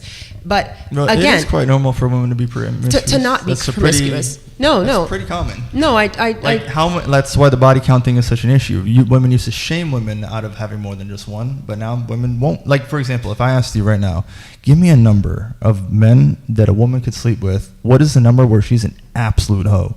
There is no number. There's no number, right? But No. there is a number. There is, for example, if you had a daughter, would you give her the advice that she could do whatever she wants? Or is there a number by which, if she passes this number, she's a hoe? That's what I'm talking about. That's When too is a much, woman a That's hoe? too much judgment, and I don't. We're here to judge. No, I don't engage in that. So there would be no number to which my daughter could sleep with a man and where I would call her a hoe. Her dad would, and her dad would have to do that because women need to be protected from themselves. Women do not make Women good are not decisions. infants. Don't infantilize women. They do that to themselves, right? Like they objectify themselves, right? How could women be infantilizing themselves and we're heavily outpacing men? Well, infantilizing yourself can be done in a myriad of different ways, right? Mm-hmm. For example, when an older woman is wanting to stay attractive, when she gets plastic surgery or wears makeup, does she get plastic surgery or makeup to look older and more mature? Or does she wear makeup and get plastic surgery to look younger and more youthful because that's what men are sexually attracted to? I don't think women get plastic surgery and wear makeup for men. They do. Okay, so that argument. For when the men you wear makeup, do you wear makeup for men or for yourself? For the art of doing makeup. All right, for the art of doing makeup, Correct. right? So when makeup artist, the $1 billion industry of makeup, right? Who is the consumer of female beauty? What do you mean? Who's the consumer of female beauty? It's a pretty obvious question, right? Like, why do women wear makeup? Who is consuming female beauty? I mean, there's entire industry made out of the female beauty, right? The There's job porn, title is makeup artist. It's an art. But people do it for that. It's art for who to be sexually attracted to. It's art for It's, self-confidence. I'll answer it for you since you won't do it. It's men. The No. consumer of female beauty is men. Men consume female beauty, Sure. and women are addicted to men's attention. And I'll give you an example of how that's the truth, right? Okay. Right now, even on TikTok, there are viral videos going around of women going to the gym and setting up their phone and being like, oh my God, this creepy dude was just like looking at me and stuff, right? And some of those videos will go viral, and then everyone says, okay, well, look, if that is such a problem, why don't you go make your own female gym? But female gyms, when you research them, they always fail. And they always fail because women in their practice and in their action do not want to go to an all-female gym because they do want male attention, which is why they buy bikinis, which is why they go out here on the beach to look good, which is why there's Instagram accounts for you to be beautiful all the way through, because they want to be in the hierarchy of female beauty because they're always being consumed from male attention. I can tell you're very deep in your ego because you sound like you really believe what you're saying. It is true. That's very egoic of you to assume Well, that all women that's actually just the want opposite, male because attention. the woman would have an ego to the point where she has to believe that she's getting beautiful for herself. And if she's worshiping herself, that is ego-filled. That's more close to Satanism, not really realizing the hierarchy of God, man, woman, children. So even in this example, the woman doesn't want to shut the fuck up and go in her place, which is second to the man, and understanding that she actually is to be consumed. The male is to consume her beauty, right? We can't have a healthy discussion if you are going to say things like that. Like, shut the fuck up and know your place. Well, women, they often do need to be told to go into their place, because when they do get out of their place and they start acting like a man, or they start like trying to test men or trying to be equal to a man, that actually is a reflection of propaganda. That's an actual reflection of the woman not understanding where she fits in society. So when she starts to like emasculate or to be the same as or to fight her biological position, it's like she's losing sight of what her purpose is, which God created woman to serve man, right? Doesn't that make sense? Okay, what makes sense is, again, like I keep trying to bring us back to this point about The body count? men are, you'd probably believe that men are becoming more feminine. I'm sure you may think that men are wearing dresses and painting their nails and all these other things, and they're, you know, choosing to be stay-at-home dads or whatever the case may be. And, you know, again, Gay. and women, again, are outpacing men in education, home ownership, income, all of that stuff. So they have more wealth, more money, more freedom, more ability to choose. You're calling women masculine, and you're saying they're trying to be like men because of some whatever you're saying. But the reality is that men are on a decline. They're underperforming. They're not going to school. They're not graduating. Agreed. They're not making a lot of money. Agreed. They're becoming more feminine. So women are just continuing to evolve because we have rights. So now we're evolving, but somehow you place that at the fault of the women. And they're switching places because a certain group of people, and when I say a certain group of people, a very specific group of people are pushing this propaganda into the culture, which is literally switching the place of the man and the woman. But Now, you're removing accountability from the men. But let me give you the full picture here, right? So first, we're going to start with propaganda being pushed by men, right? Men are pushing this propaganda over the United States. Congratulations, the U.S. is occupied. You motherfuckers are consuming the propaganda right here in real time, right? Now, you're trying to say that the women are outperforming. But the women outperforming is an irrelevant fact, because it doesn't matter that women are outperforming. It is happening. Yes, society is set up in a way where women can literally have the easiest jobs in the world and make a ton more money, right? There's no women out here, like, they're not being oppressed. There is no wage gap, right? We have an entire link tree, shout out to the 5-star link tree, on how the wage gap myth is a lie. Because women are not out here fighting to work in coal mines. They're not out here fighting to work in offshore drilling. They're not fighting to work hard jobs. They're working really hard to fight jobs that give them a pretty easy, respectable position in life, right? But in doing this and becoming higher and higher and outranking men, whereas men are faltering and faltering, all that's happening here is you're seeing the gender switch, right? Mm-hmm. But if you wanted an optimum society, like if you were literally in control of America right now, or any country that you had started, you would be best to say women shouldn't even be allowed to have jobs. They need to stay home. Men are the ones that need to go out and create the world around us, just like the world around us that you see right now is created by men. Every building, every light, every invention, every skyscraper, men are out here building the world that allows us to have the comforts of the modern day. But and if we go even further back, money in and of itself is easily created because of women. We have money because we have women. If there was no women, why would we have money, right? But when a man goes out into the world and he is suffering, every day that he is suffering and going further and further and down into this loophole, he's making money for the mentality of we. He wants deep in his heart to love a girl, to cherish a girl, to buy a home for her, to have a car, to have all these things so he can take care and optimize a life with her. But with women's propaganda, the further that they go into becoming a boss babe and a boss bitch and sleeping with whoever they want and being sexually liberated, which is ironic because for a sexually liberated gender, they're still ashamed to talk about their body count. So where's the real liberation in that? Because it's fake. What's happening is that they're just switching roles. And if women are running the society and men are not running the society, we are occupied enough to just wipe us off the map and build a whole entire other country. But the reason that we start a podcast like this is to help women get the feminine virtues and the feminine ideals of understanding that their sexuality is beautiful and to be preserved and to be pure. And men, with their mission in life, is to be a lot more hard, a lot more stoic, a lot more leadership, a lot more of a can-do attitude, and someone that the woman can absolutely rely on and submit to so he can be a leader in the home and she can build a family with him. Okay. Well, you said a lot there. You said a lot. Of course, I don't agree with the stuff that you're saying. I don't believe in any of that. Give it to me. Give me. What do you feel like you disagree with the most? Again, I feel like you are contradicting yourself in preaching that you push accountability, right? But not recognizing, again, that the crux of the issue in men and women is the fact that men are underperforming constantly. They are on a downward slope. You made it. No one is disagreeing with that. That is the truth. You made it about women. You made it women's fault. Where is the men's fault? Where does the men's fault exist in this? Well, it's. Are men not? I answered your problem? question before by saying that all the problems in society happens because of men, because God gave men dominion over the earth. So that if the men are underperforming, and the women have nowhere to go because the women are very strong and the men are very weak, what the fuck do you expect the women to do? Of course they're going to be men, right? So of course why are you shaming them for that? Why are you judging them for that? Why do you have such a negative opinion about them for that if you know it's the man's fault, like you just said?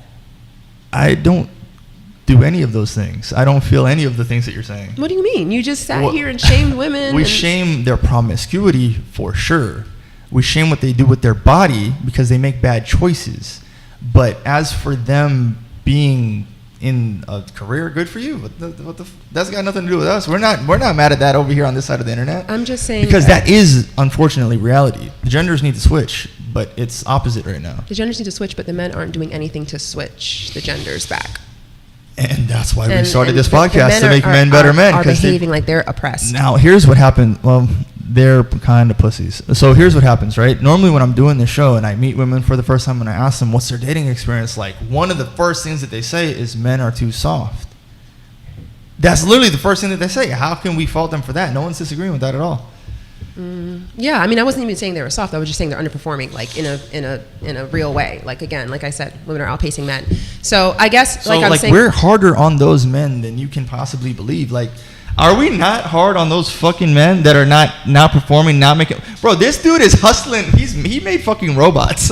Like, and this dude over here, he's literally a male self-development coach for those men specifically in order to train them to be better men so they can go on and have women in their life because they accomplish what it takes to put themselves on a better path. And all I'm saying is that you do your audience a disservice when you say things like women are going to be 25 and childless, and by 20 to 30, that's going to be 40% of women, and that is because they are promiscuous and cannot bond with a man. It's a part of it, not the whole thing. I know, but that is the first thing that you said. That was the immediate thought, which means that is something that you really believe. Whereas the immediate thought should be, you guys need to get your shit together and start going to school, graduating, getting better jobs and making more money. And that way you can have a woman, you can have a wife, you can get married, rather than saying, women are sleeping around, they can't bond to men anymore. That shouldn't even be on your mind. You're focused on the wrong thing. I feel you're focused on the wrong thing. We're saying the same exact thing. You are like a duplicate of me right now. You literally sound like me. No, but I would never say something like women are promiscuous and that's why the. Well, how do you feel about female promiscuity? How does that hit you? The same way I feel about male promiscuity. How now? All right, let's just like peel that layer back a little bit, right? Mm-hmm. Wedding dress when it's white. Do you remember what it symbolizes? Somebody made that up at some point in time in history. Someone made what up? The idea of women's purity. Yeah. Oh, that was made up. Yeah, okay. of course, well, what about like the wedding ring, right? Which I'm not wearing a wedding ring, but it used to be, and this is like something that I was talking about him recently, right? Literally, when you would go outside just a few decades ago, if a woman had a wedding ring on, that means that she was selected. She found a man that makes her giddy. She gets to talk about this man with all of her friends. She gets to bring him home. They get to start a home. And if a woman didn't have a wedding ring on, literally, it means she's available. She's on the market. She's someone that you can go up to and like start wooing her or courting her and being like so excited about the fact that, hey, she's single. But we've literally lost that moment, which just goes back to the fact that I think that we're literally fighting for the same thing. Because when a woman has no wedding ring on and you see her and you know that she's on the market and she's available, you're not going up to like the cum dumpster of the neighborhood. You're not going up to the whore. You're not going up to the one who's disgracing society by having an enormous body count. Because if I were to sit right here on this show with these men and women watching and this girl fucked everybody, that makes my reputation look bad because she's available to all the men. Because all men care about is how they look to other men. And that's where that's rooted in. Status is important, right? And then that's gay. Explain that. You call your audience gay. Yeah, I just want you she's guys to hitting know you guys. that it's gay as hell to pick your woman based on what another man would think. We watched a episode of something on TikTok recently. There was a girl, her name was Riley. She had red hair. She had all these beautiful hobbies. She likes to travel. She's going to Australia. She became a scuba diver. And she was a cute girl. She was cute. And all the men are giggling and looking at each other and trying to see who. Does anybody like her? Because I don't want to say I like her if these other guys don't like her. That is gay as hell, and that is what men do. So a lot of the stuff that you're describing to me right now is, I don't want this because it brings my status down. If this cum dumpster is sitting next to me, your status to another man? Well, why are you so worried about that man? Let's break this down a little bit, right? Let's say that homo. Let's say that in your example, right, I'd actually argue the opposite is homo, because here's what's going to happen, right? Let's say that he's in a fraternity, and the fraternity is like Alpha Theta U, right? Sure. And like this girl that I'm gonna put a wedding ring on had sex with everyone in Alpha Theta U, right? So everyone cummed on her. Like everyone busted a nut, everyone was in there. And then by the time that I get to her, all these dudes jizzed on her. That's gay. I'd argue that's way more gay than having a girl that's pure that was on no cocks. That's a standard and a preference. What's wrong with that? You can have whatever standard and preference you want. I mean, that's your prerogative. I just think it's silly. Well, if I said you should probably date one of these guys that you think is underperforming, would that be gay? No. If you said I should date a guy who's doing worse than me, I would just say I decline. But, you know. Why? No. Because I just told you, I don't want to date a guy who's doing worse than me. I think men should get their shit together. Why don't you want to date a guy who's doing worse than you? Because, again, if I was able to accomplish what I've accomplished, especially as a black woman coming from immigrant parents with the struggles that I've had, I want a person who has also pulled themselves up by the freaking bootstraps and made something of themselves. That's valid. I've done it. So because I've done it, I can also ask for it. Men are not pure. You guys ask for purity. You guys are disgusting too. You guys are whores too. And if I hear a man and he has all men are whore makers, not whores. If I hear a man tell me a story about all the girls he's ran through, I do not want a ran through man. I don't like that either. So that's why I'm saying, like, you have that opinion, but I hold that opinion. And if I hold that opinion, I'm wrong. Let's see if it's true. Then I'm wrong. So you're saying that in a perfect scenario, as a successful woman, when it comes to the body count conversation, which is completely a double standard, men can dominate here. Men can have sex with whoever they want, but women can't. You're saying that you don't want a man that's highly selected by women, so you would prefer a man with a body count of one, like equivalently? You have to have a body count of one, but my point is that what would you prefer? If a guy has slept with a lot of women, he overconsumes porn, he's just freaked out. That's not what I'm into. I'm personally not into that. A dude who has sex with a lot of women doesn't have to consume porn in they do general anyway. Consensus. Then they do anyway. I mean, men consume porn in relationships with women. They have a girl that's available for them, and they still do that because men need variety. Men can't stick to one girl. They need multiple chicks. That's what I'm saying. You see how many excuses you give men? No, I'm literally telling you but what men. I'm saying is, like, the base of your podcast is to hold men accountable so they can become better men. But every corner, every turn, you're giving a man another excuse as to why he can underperform. How is that underperforming? Again, what is overperforming to you? A man getting tall, rich, buff, strong, smart, charming, charisma, everything, then choosing one woman is your idea of a high performing man? Yeah. Why wouldn't it be a man that can select as many women as he chooses? Whereas it's very hard for men to do. Because greed is in the Bible, and greed is not a good thing. That's not greed, though. Why is it not greed? How is that greed? Because I mean, God has literally given men multiple wives. Right, At what point is that not a blessing? A woman is a blessing. How is that greed? Again, it's greedy because one is enough. One is enough. One is enough. How is one not enough? Hell to no, it's not. Not for any man that was ever born from the existence from the dawn of time. Because if that was true, when men come out of the womb, why don't they pick one girl and stick to one girl? When men come out of the womb?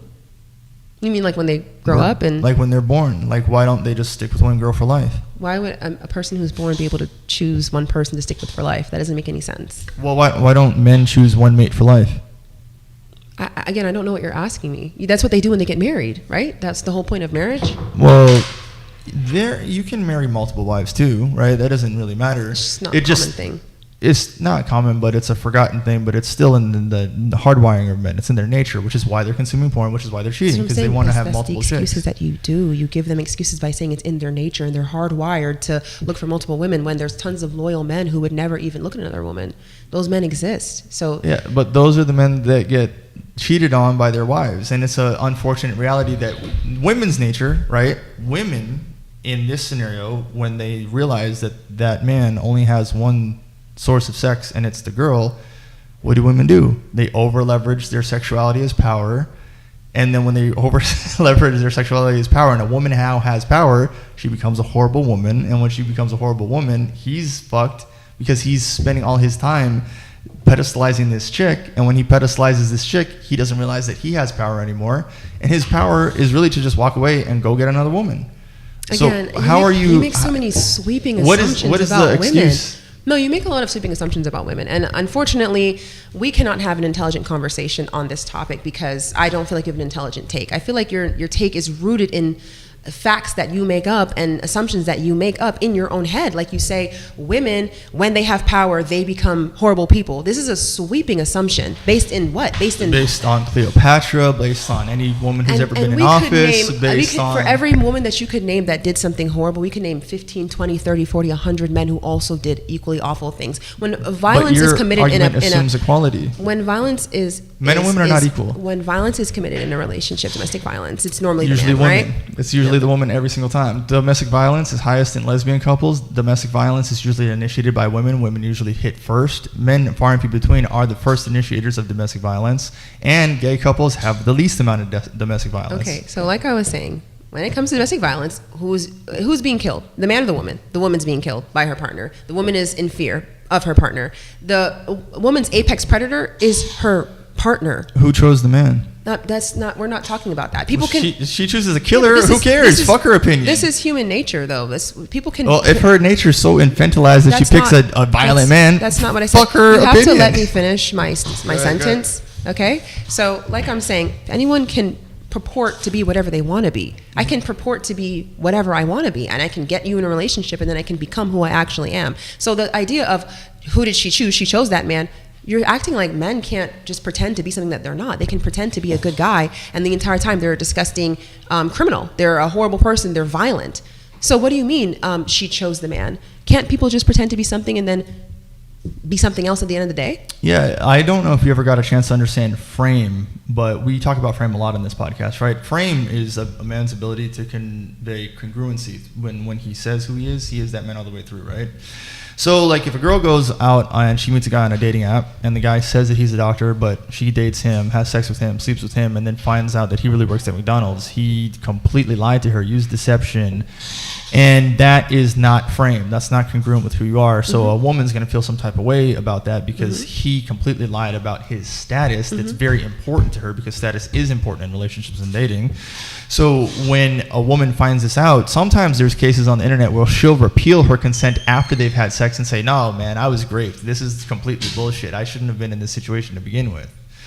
But using your frame the wrong way and using deception is, again, not something that anyone here advocates. It's not something that men should be using. I even say if you're going to tell women about yourself when you're dating, don't use deception at all. Be as upfront as you can with somebody and let them know who you are so they can either qualify you or disqualify you. But when it comes to the actual selection of the mate, this is also why we say women shouldn't be choosing their partner at all. On a deep level, women should definitely, on the last one we had Samantha Bazzuto-Drucker, who's wrote a book called 90 Days on How to Find Husband Number 2. Even her book, and she's a couple decades earlier than us, she'll say, women should get their parents involved, get their family involved, get their network involved, get their community involved, because a woman celebrating love is an amazing, fantastic thing. So that way of vetting out the girl's mate is not only something that we've done structurally throughout society, but propaganda has erased over time, that to the point where we can't even recognize, like I said, we don't remember the girl and having a ring and what that means anymore, and we have a society that's so demoralized or so out of frame from where a woman should be choosing her mate, that in this example of domestic violence, that's why it's easy for someone like myself to say, well, she didn't go to her neighborhood, she wasn't accountable, she didn't go to her family, she didn't go anywhere to choose that partner. She chose that partner, and what happens when women choose partners? I see it on the show all the time. This is a normal story for the chick. She'll go, I chose the bad boy was horrible, the bad boy threw me away, I hate men.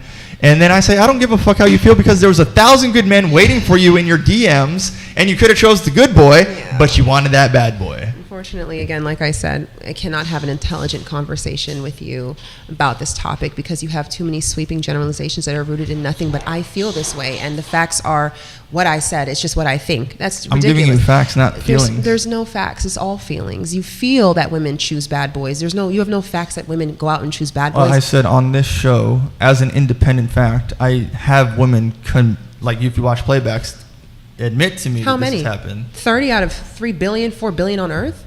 Is that a decent enough statistic? And if you're picking the same type of women to come on the show, you're going to continue to get confirmation bias, right? It's going to continue to get the same type of result because you're picking the same type of women. So isn't that you kind of creating your own statistics by picking women who are going to say the same thing? So you think that I'm going into the women and creating the way that they behave?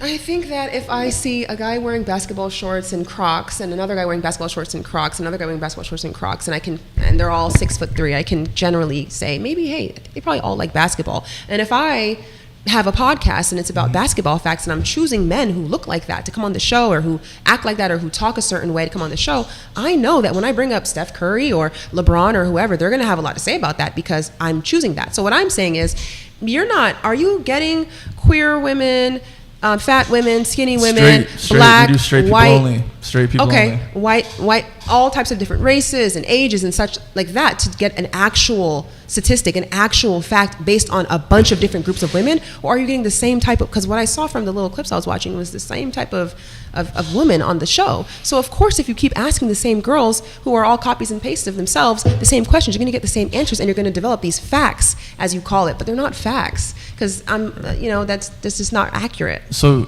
in the way that you're conveying this, right, are you trying to make the argument that there's a uniquity, there's unique women in the world? Or I'm literally telling you that in this scenario, when you bring up these topics and this ideology, most women share the same ideology that you have. They say the exact same things. They don't realize that they should have had kids when they were younger. They don't realize that they're most fertile between 18 and 24. They kick the can down the road. They think that they can freeze their eggs. They think that they can be a boss woman. They think that if they're to be held accountable, they shouldn't be held accountable because they are more than a man, not even the equal. They think that they are egotistically better than a man, right?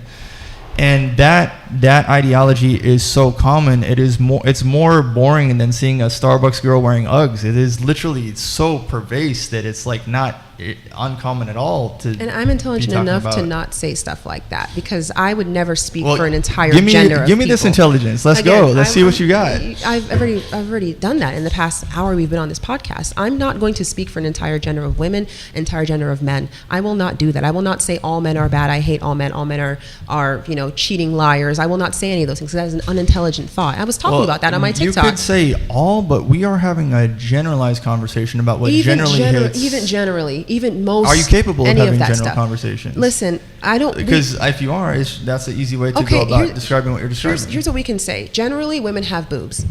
That's a fair assumption. We can say some women had to have a double mastectomy, so they don't have any breasts. But generally, women have breasts. Generally, women are having too much sex. Yeah, but that's what I'm saying. You see how yours is rooted in an idea that you have, that you made up because you decided that? You can't possibly know. Well, no, that's okay. Are you saying women can have as much sex as they want? I'm saying that you don't know how much sex women are having. You don't know. You literally don't know. Unless you're smashing all 4 billion of them, you have no idea. So your facts are not facts. So on a balance of probabilities, you can't tell that in the modern day of general dating that most women are not overly promiscuous. Again, that's not like something you're willing to concede? You know that. How do you not know that? See what I'm saying? You can't even answer the question because I'm trying to get an actual fact out of you, and all you can do is ask a question back to me. So then you're trying to tell me that I'm supposed to believe the majority of the women I'm looking at are virgins? No, I didn't say and virgins. Have purity? I didn't say virgins. What I asked you was, well, let's put numbers on this. We don't have to put numbers on this. Let's do it. Let's start judging these hoes. When is a hoe a hoe? We don't have to do any of that. Again, but you're intelligent enough to give me that judgment based on a number. So let's quantify when a hoe is a hoe. The conversation and take it back from me, so you don't have to answer the question that I'm asking. I'm complying to your question. The question that I asked you was, how do you know for a fact that most women are promiscuous? How do you, Chris, know for a fact that most women on this earth are promiscuous? You could just ask them or see their behavior. What behavior says promiscuity? Women have different behaviors based on purity or based on body count. When you are someone that dates women or interacts with women, or if you've been around women, there are, as per the book of Lamech of Cain, even with Nema, women's behavior, whoredom, it literally changes based on how much sex that they have. This is in the Bible. This is in society. This is so in front of your face and common to see. I can't understand. So if we went to Tootsie's and you got a stripper and brought her here, and then you went to the library and brought like a normal girl who has like no body count on her, there's not a difference in the behavior. One's not acting like a transactional whore in every last interaction that you have with her, and the other one's not being docile. The women I knew with the most bodies were the most conservative dressing, so no, there wouldn't be any correlation there. Okay, so those hoes, when were those hoes? And that actually adds to a whole other point that they say at abortion clinics. You've got to come back to the point. With abortion clinics, they'll say that the women that are the most conservative, the ones that you wouldn't even recognize, they don't even know who the father is because they're having sex with a bunch of different dudes, and they're getting their nuts busted in them, and then when they get pregnant, they don't know who the father is, and that's becoming more and more common than it was in the 1950s, where things were beautiful. Okay, so like I said, like again, you jump around a lot on these topics, and you don't answer the questions directly. You want a fact, like a study or a group, what makes you real into reality? Like what brings you to reality? Is it a group study? I want you to tell me how you know for a fact that most women are promiscuous. Again, you said you asked a couple of people, and you see their behaviors or whatever, but you're not able to view the majority to say the majority. You're not able to view most women I'm to say able to most look women. at reality and know when these hoes are hoes, and you're saying here that I'm not able to look at reality and tell you when a hoe is a hoe. I'm saying that if there's 4 billion people, 4 billion women on Earth, and you've maybe seen in your lifetime 4,000 women as you're walking around. I'm sure you've seen more, but let's just say 4 billion. We're talking about the modern dating market. 4,000 out of 4 billion is not even a 0.0000001%. But yet you say sweeping generalizations and things as if like most women are this and most women are that, but you haven't even seen 0.00001% of them to even be saying that. That's what I'm asking you. Well, if you want to do it like that, have you never heard of the Passport Bros? Of course. Okay, so Passport Bros, they have that exact knowledge, and what do men do with that strategy? They find that women that have less of a tendency to have a higher body count and be a hoe, like out in the farms of China, or in some places I know guys going to Russia that are literally getting paid to procreate. I know guys going to Japan that are literally getting paid to procreate because the women are more feminine, and then Colombian women have like a a stereotype of being more feminine. So and then stuff. most women are not promiscuous then. That's what you're saying right now. You can go around the world and go to all these different countries. America is one small country. We're talking about the modern dating market where propaganda and feminism is more prevalent, and it is in America. But we're talking about most women, and you saying that most women are promiscuous. And I challenged that, and I said, how do you know that most women are promiscuous? And all you did was make a case to say in Japan, in Russia, and all the other countries that are much bigger than America and have a lot more people, the women are pure. That's why men are flying from America over there to be with them, which would mean that most women are not promiscuous. Well, then your argument is about a sample size, and I'm talking about the modern dating world. So what's the point of that? So that's like an extreme. It's like, why would you go to make an extreme argument about, hey, on the planet there's 8 billion people, maybe, there's actually more women than men, I believe, in these things. So let's say 6 billion of them are women. You haven't seen all 6 billion women. You don't know. That's like, what the fuck is the point of that argument when we're talking about the modern promiscuous woman who's a feminist propagandist, who's out here being a boss bitch, who's making it extremely hard to date normal fucking men? Okay. Like, how did these two things... Because I said that this podcast is one large contradiction. You claim to hold men accountable, but you give them excuses at every corner. You claim to be on the same side as me or thinking the same things as me, but you put women down every time that you can. An excuse is to say, well, we actually built the show to lift up women, and I'm actually the only one who gives women better dating skills and gives them interpersonal development. You don't lift up women at all. You call women cum dumpsters and whores and hoes. Well, no. We call cum dumpsters, and we judge the fuck out of them to shame them. So the woman that's young enough to listen to this and to know that her purity is sacred, keep that purity, because other women aren't going to tell you to keep your purity. We're telling you, if you want to have the best, most optimized man that you possibly can have, hold on to your purity, and a fucking billionaire, bro, literally, if I told Lewis over here, or my dog Dantes over here, if I said, bro, get in the octagon and fight to the death, and you can have this virgin woman over here, he'd be like, all right, let's go. He wouldn't even think about it. Wars have been fought over the fucking sanctity and the purity of women. That is what we're fighting for. That's all we care about. So if I were to say something along the lines of, ladies, maintain your purity and keep all your virtue that makes you special, what the fuck is wrong with that? A woman's purity or her virtue doesn't make her special at all. And why that brings women down. That gives women an excuse to be a whore. Why would a woman maintain her purity for, again, like I said, with the way that men are trending? So are you making the argument to throw away the purity? With the way that men are trending further and further down into, and again, bloodlines are going to be ended because natural selection, right? This is evolution in action. This is evolution. Well, as the men continue to dwindle down, women are not going to reproduce with them. So certain last names will stop here in this dating era, in our generation. Last names will stop here. Which is why you got to get out there and bust nuts, my guys. Some men will not have children because women will not sleep with them because they're not worth being with, because they're underperforming. Because they're retarded women. They should be under a man. Okay, I am going to stop here. I am going to leave because, again, I cannot have a discussion with you when you are putting down on me. You're disrespectful as hell. You've said so many things that are just completely out of pocket, and I've tried to continue to have an intellectual conversation rooted in reality and facts, actual facts, like actual things that matter. Right. And you have a lot of opinions. Some women are retarded. You are very emotional, and I can tell because you get loud and you start to talk over me and you cut me off, and whenever you can't answer the question, you get very emotional, and it's not an intelligent conversation anymore. It's now disrespectful, and I'm not going to sit here and be disrespected on behalf of the women who might be watching, or the ones that will watch when I post these clips to my page. I am not going to continue engaging with you.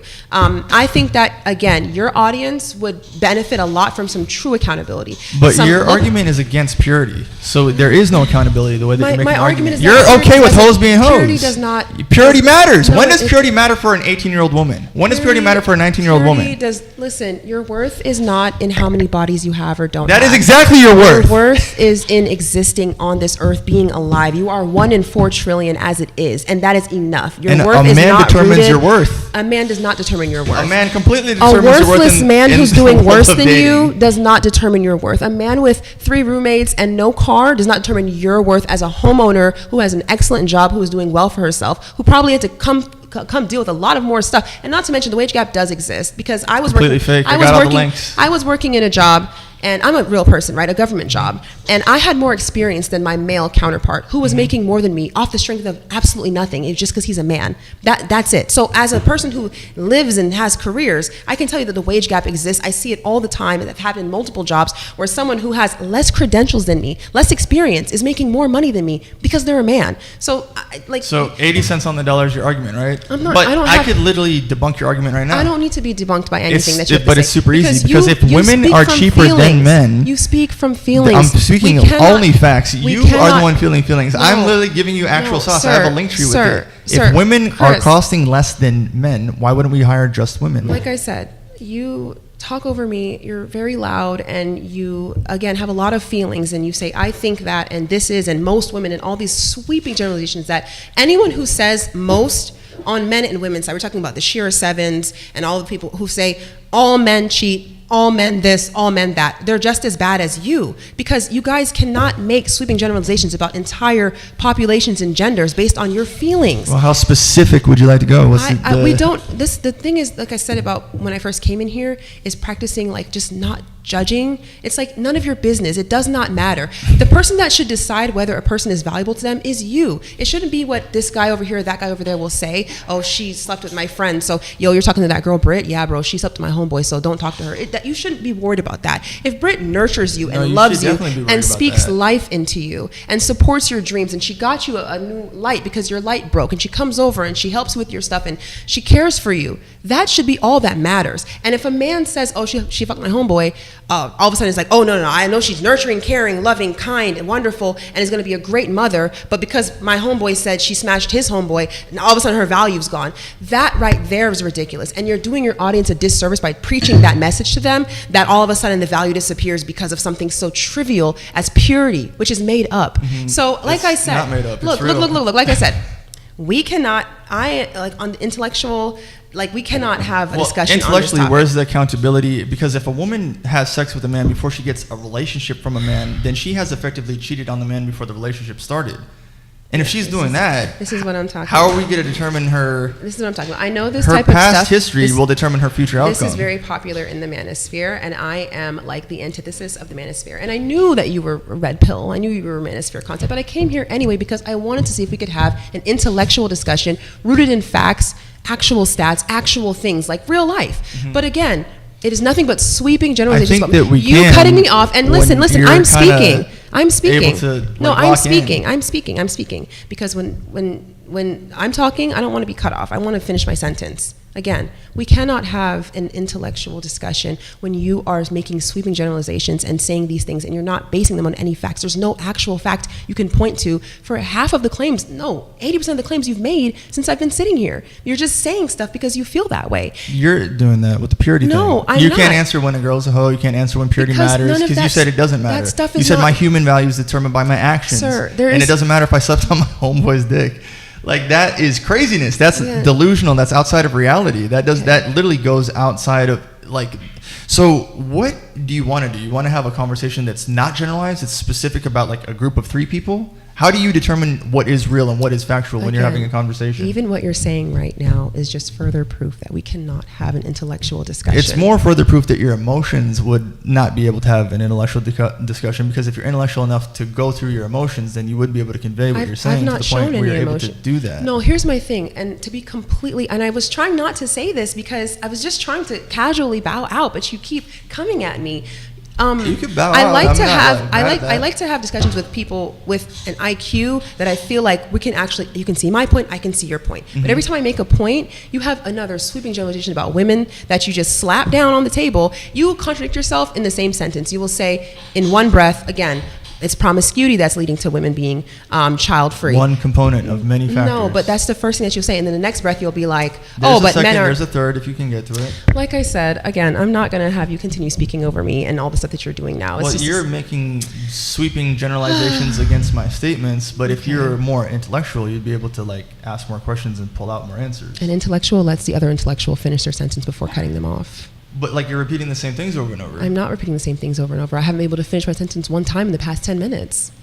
Well, you should be able to articulate it. Go ahead. Thank you for having me. I know your audience probably did not enjoy me being here because I am, again, the anti of what you are. We are not on the same page or the same side of history. We're not preaching the same message. We're preaching two very different messages. Mine is of true accountability for all. Women taking accountability for these poor decisions, men taking accountability, us looking at where we are right now, removing judgment, putting more just power in ourselves, loving ourselves, recognizing our worth that is not turned by petty things like what you're saying. We have two completely different messages here. And again, I tried to see your point of view. I listened to you and I tried to see your point of view, but I no longer, I can't do that, because again, when you start getting disrespectful, which you've done multiple times, it's just, you lose me there. I feel like when you can't make a educated argument, you get disrespectful, and that's what you've been doing. So, well, there is ain't shit men and ain't shit women, right? There are retarded women and there are retarded men. There are whores and there are guys that are underperforming. That is a reality of the real world, and I don't think shying away from that makes you more mature or any more intellectual.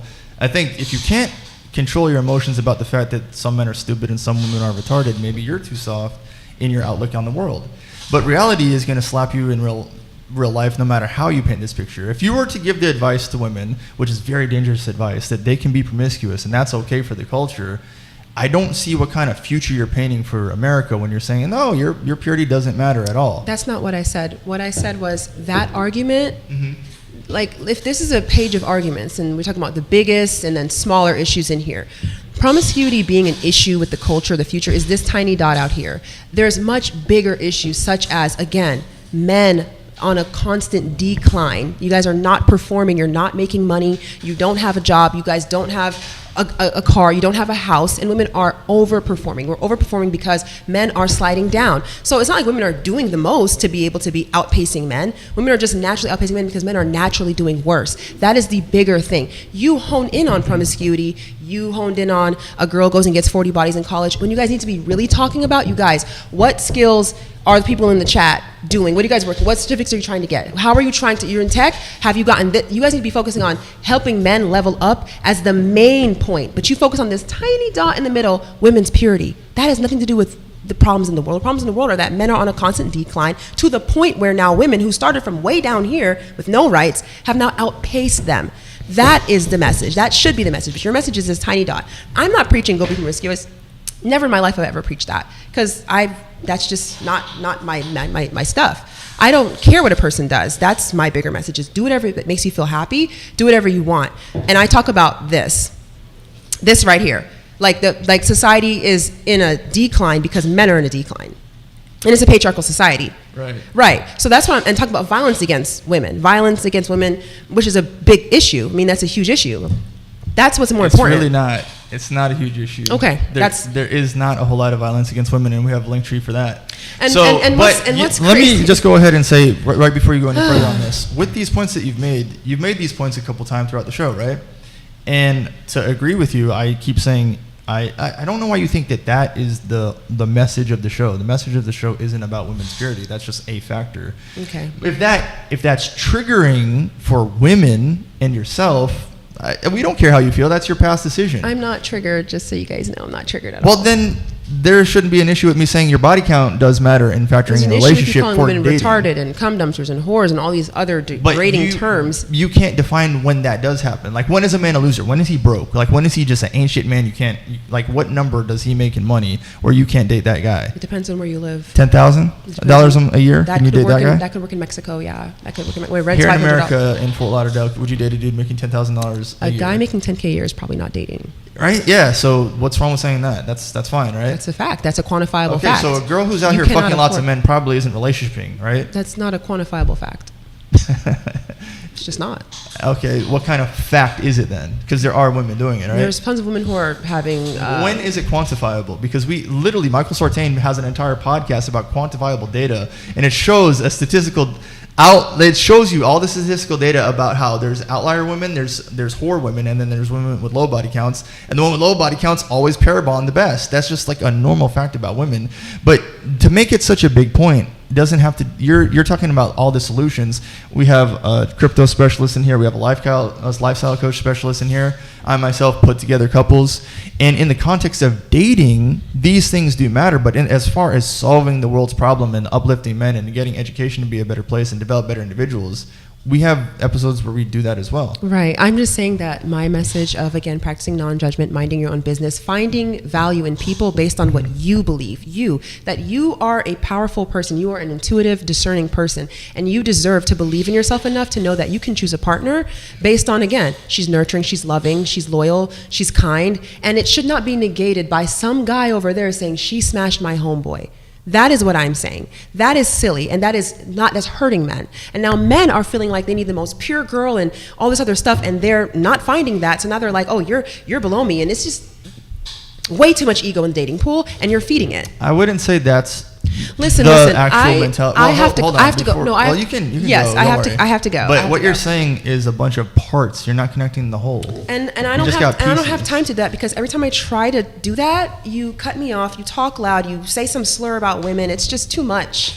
It's too much. It's a world where you don't want to judge women, there is a point where women need to be judged. Okay, literally, and like that's there your opinion. are women that are doing bad things, but like to say that you're out here placing no judgment would be like excuse mentality. That's actually where you're coming from. You're basically saying that women can have an excuse for how they're going to be promiscuous, which is just like that. Again, that's just. I'm saying that retarded. Promiscuity does not matter in the grand scheme of things. A woman sleeping around with guys does not matter is not the core issue. Why are you fighting for that point so hard? It is like, not, do you want like a team, like a basketball team of just promiscuous women? Like that's the future. It's not what's keeping men and women apart right now. Promiscuity is not what's keeping men single.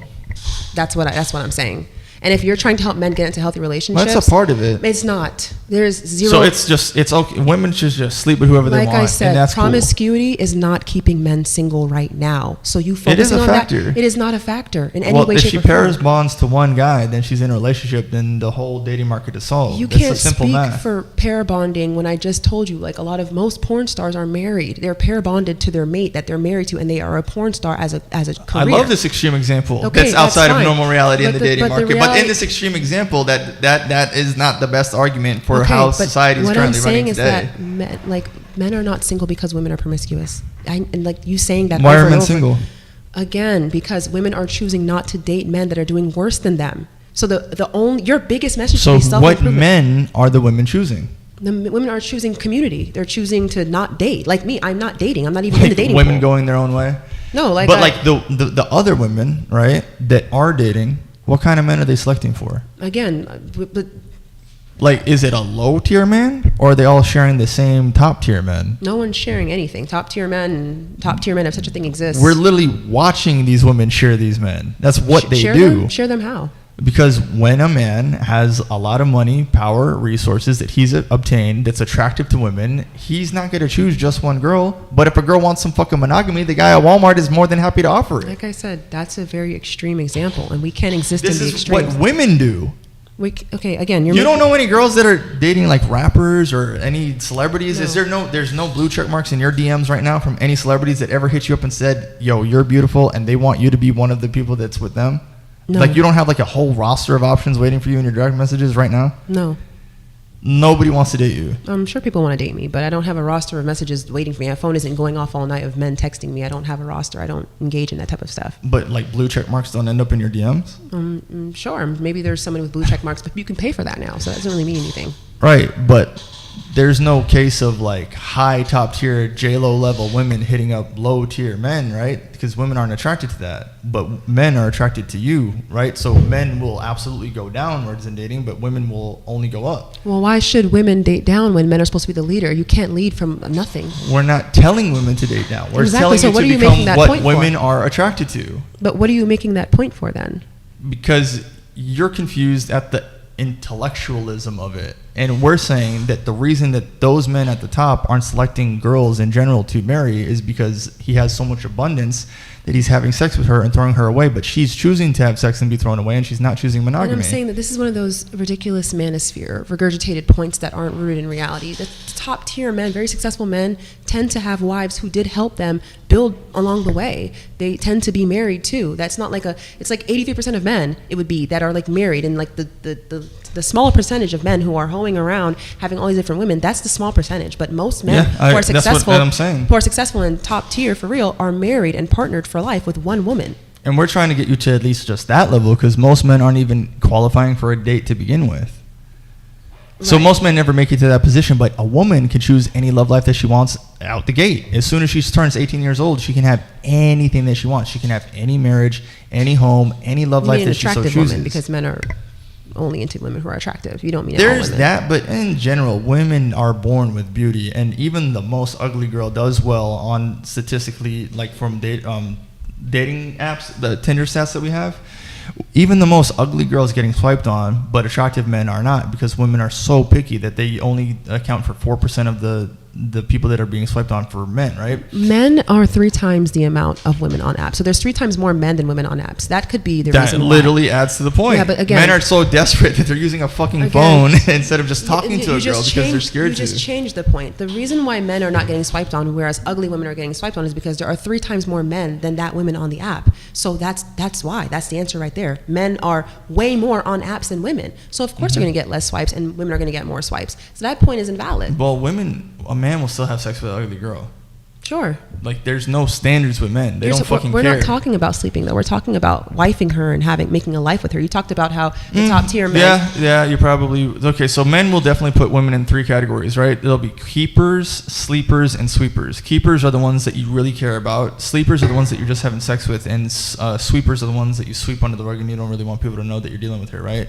So yeah, I know ugly women will fall in there, but if you're gonna get married, you probably want at least a sleeper or a keeper, right? That's what I'm trying to say. Yeah, and we're agreeing on the same point. So if you are trying to get married, we're giving you the premise on how to get married, how to issue a relationship, and who you should vet out in order to get married to, right?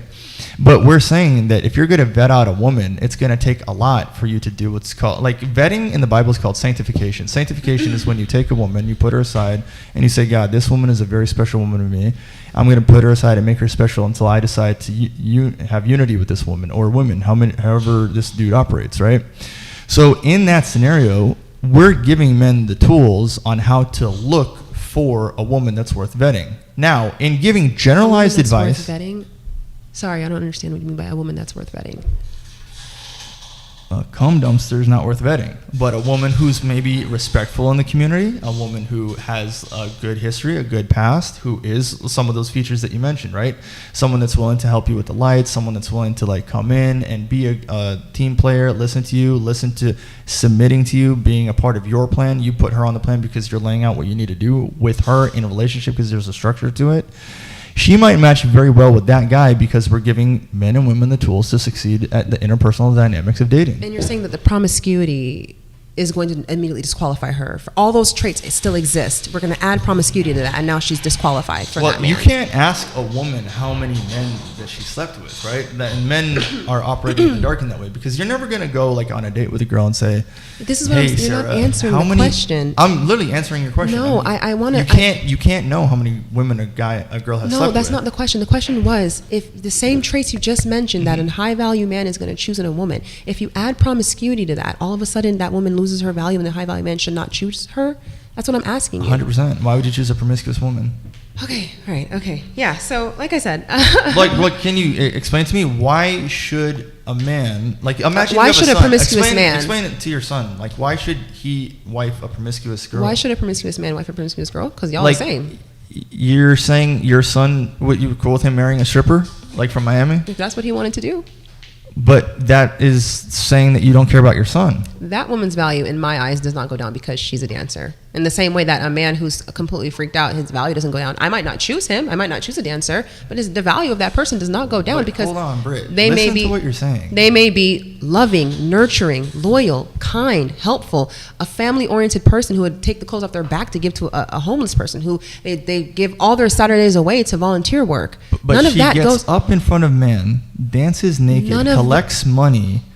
Literally, anyone can have her. She's community And- property. and Men gives- can pay to have sex with her. And you're cool with your son putting your legacy and your ring from marriage on her finger? and gives her And that's fine? and gives her time to the homeless and is there for her mother. So she's, and is paying again, the yeah, rent like of- I know more OnlyFans influencers than anybody in this room. And I make the argument for them all the time. Just because they're doing a bad thing and they know that they're doing a bad thing doesn't mean that they're not a good person. We're not here to judge them morally, but objectively, even the girls that are doing OnlyFans and selling their body are telling me that they know that they're doing a bad thing. They know that they're in a dark place. They know that they're crying themselves to sleep, and they're doing what they can to live in the fucked up reality that they put themselves in.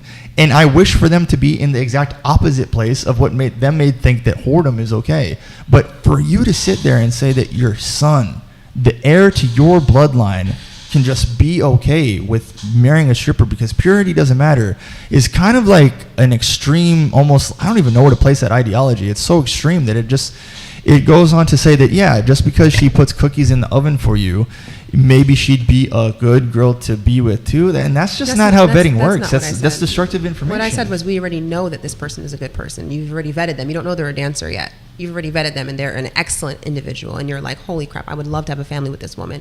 And then you find out that she's a dancer. And all of that value just immediately goes away. Yeah, and I said that that's silly. And another thing too, and the last point that I'll make you will disqualify a man based on his sexual past as well. Yeah, but it's a preference thing. I don't think he's less valuable. That's where we defer. That's not true. Call her a cum dumpster. Okay, and all so these other things. then let's test this information. We don't have to test this information. Well, let me try. If you were in a relationship with a man, 10 years into it, right? No, let's listen it a little bit. 5 years.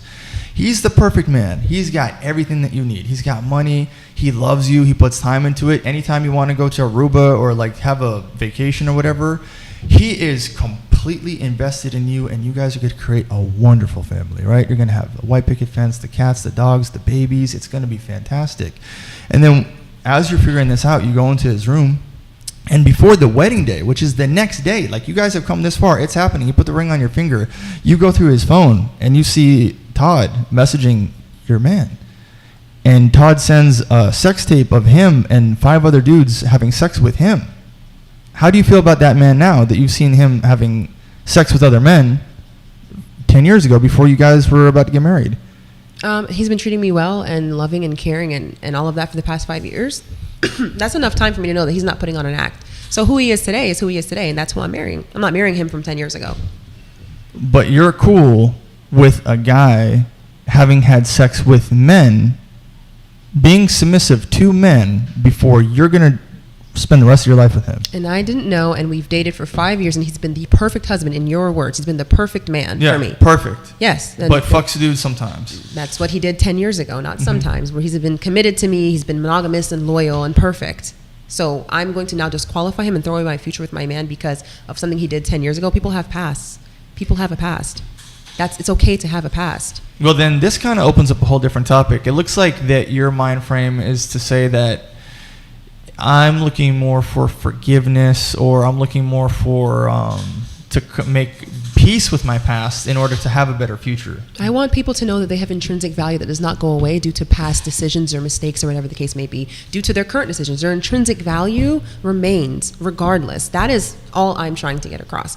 And I think when you're talking about giving men advice on how to find a woman that's worth vetting, right? We're talking about the women of this day and age, which are outpacing men. You agree, I agree. Women are outpacing men, out-earning men. They're doing better than men. So you are now giving men advice on how to vet the women who are doing better than that man, right? Well, you have to become dateable first. A woman owns a house and has a great career, but a man with a roommate is giving other men advice on how to pick between the women who own homes. It's just silly to me. Me and him are rich as fuck, and we can do whatever we want, and we chose to open up the studio together. Just silly. So it's silly. Not silly. We well, if you were rich, then you could have gotten this apartment by itself and made the entire thing a studio, right? You didn't have to live here. I literally am going to get a whole other room over here for women that are going to do this show. So it's like I could do whatever I want to do in this. That's what you're going to do, but this is where you are right now. Right now, you're a man who's however old you are, in your mid-30s maybe. What's wrong with where I'm at? And you're living with a roommate, right? And you're giving advice. Actually, I'm living with a co-host, a 5-star. That's a whole different thing. He's your roommate and your co-host. And that's my fucking dog. And you're giving advice to other men about how they can choose between the women who own homes and have degrees and stuff like that. That just the premise of that is mind-boggling to me. A woman owning a home is competitive against the man. So why does that even matter? Look, like I said, like a woman owning a home is the This is a retarded woman, because if she has the money and the capability and the strength and the ability to go out of her way to own a home, she should use all of her intelligence to be underneath the man, do what a man says, and get her ass in the kitchen of another man's house. is just too much for me. I can't do the disrespect. It's Disrespect is the past body counts. It's no longer women disrespect themselves when they're having sex with everybody. It's no longer intelligent. It's now disrespectful. And when things get disrespectful, we can't have an intelligent conversation. So I'm gonna have to excuse myself because I can't meet you here. You see, like I can meet you on God and Christianity and faith, and we can meet each other. But now you're in disrespect land, and I can't meet you there. Now, those women that you're fighting for disrespected themselves by sleeping with a bunch of dudes and sucking a bunch of dicks. And y'all was doing the same thing. But men can do whatever they want to do sexually, and women can't. Again, like I said. You know? Thank you for having me. Appreciate y'all. I can't wait to put these clips on my page. It's going to be a great, great, great case study. Thank you very much. Let's get it. I so appreciate it. You hear it live.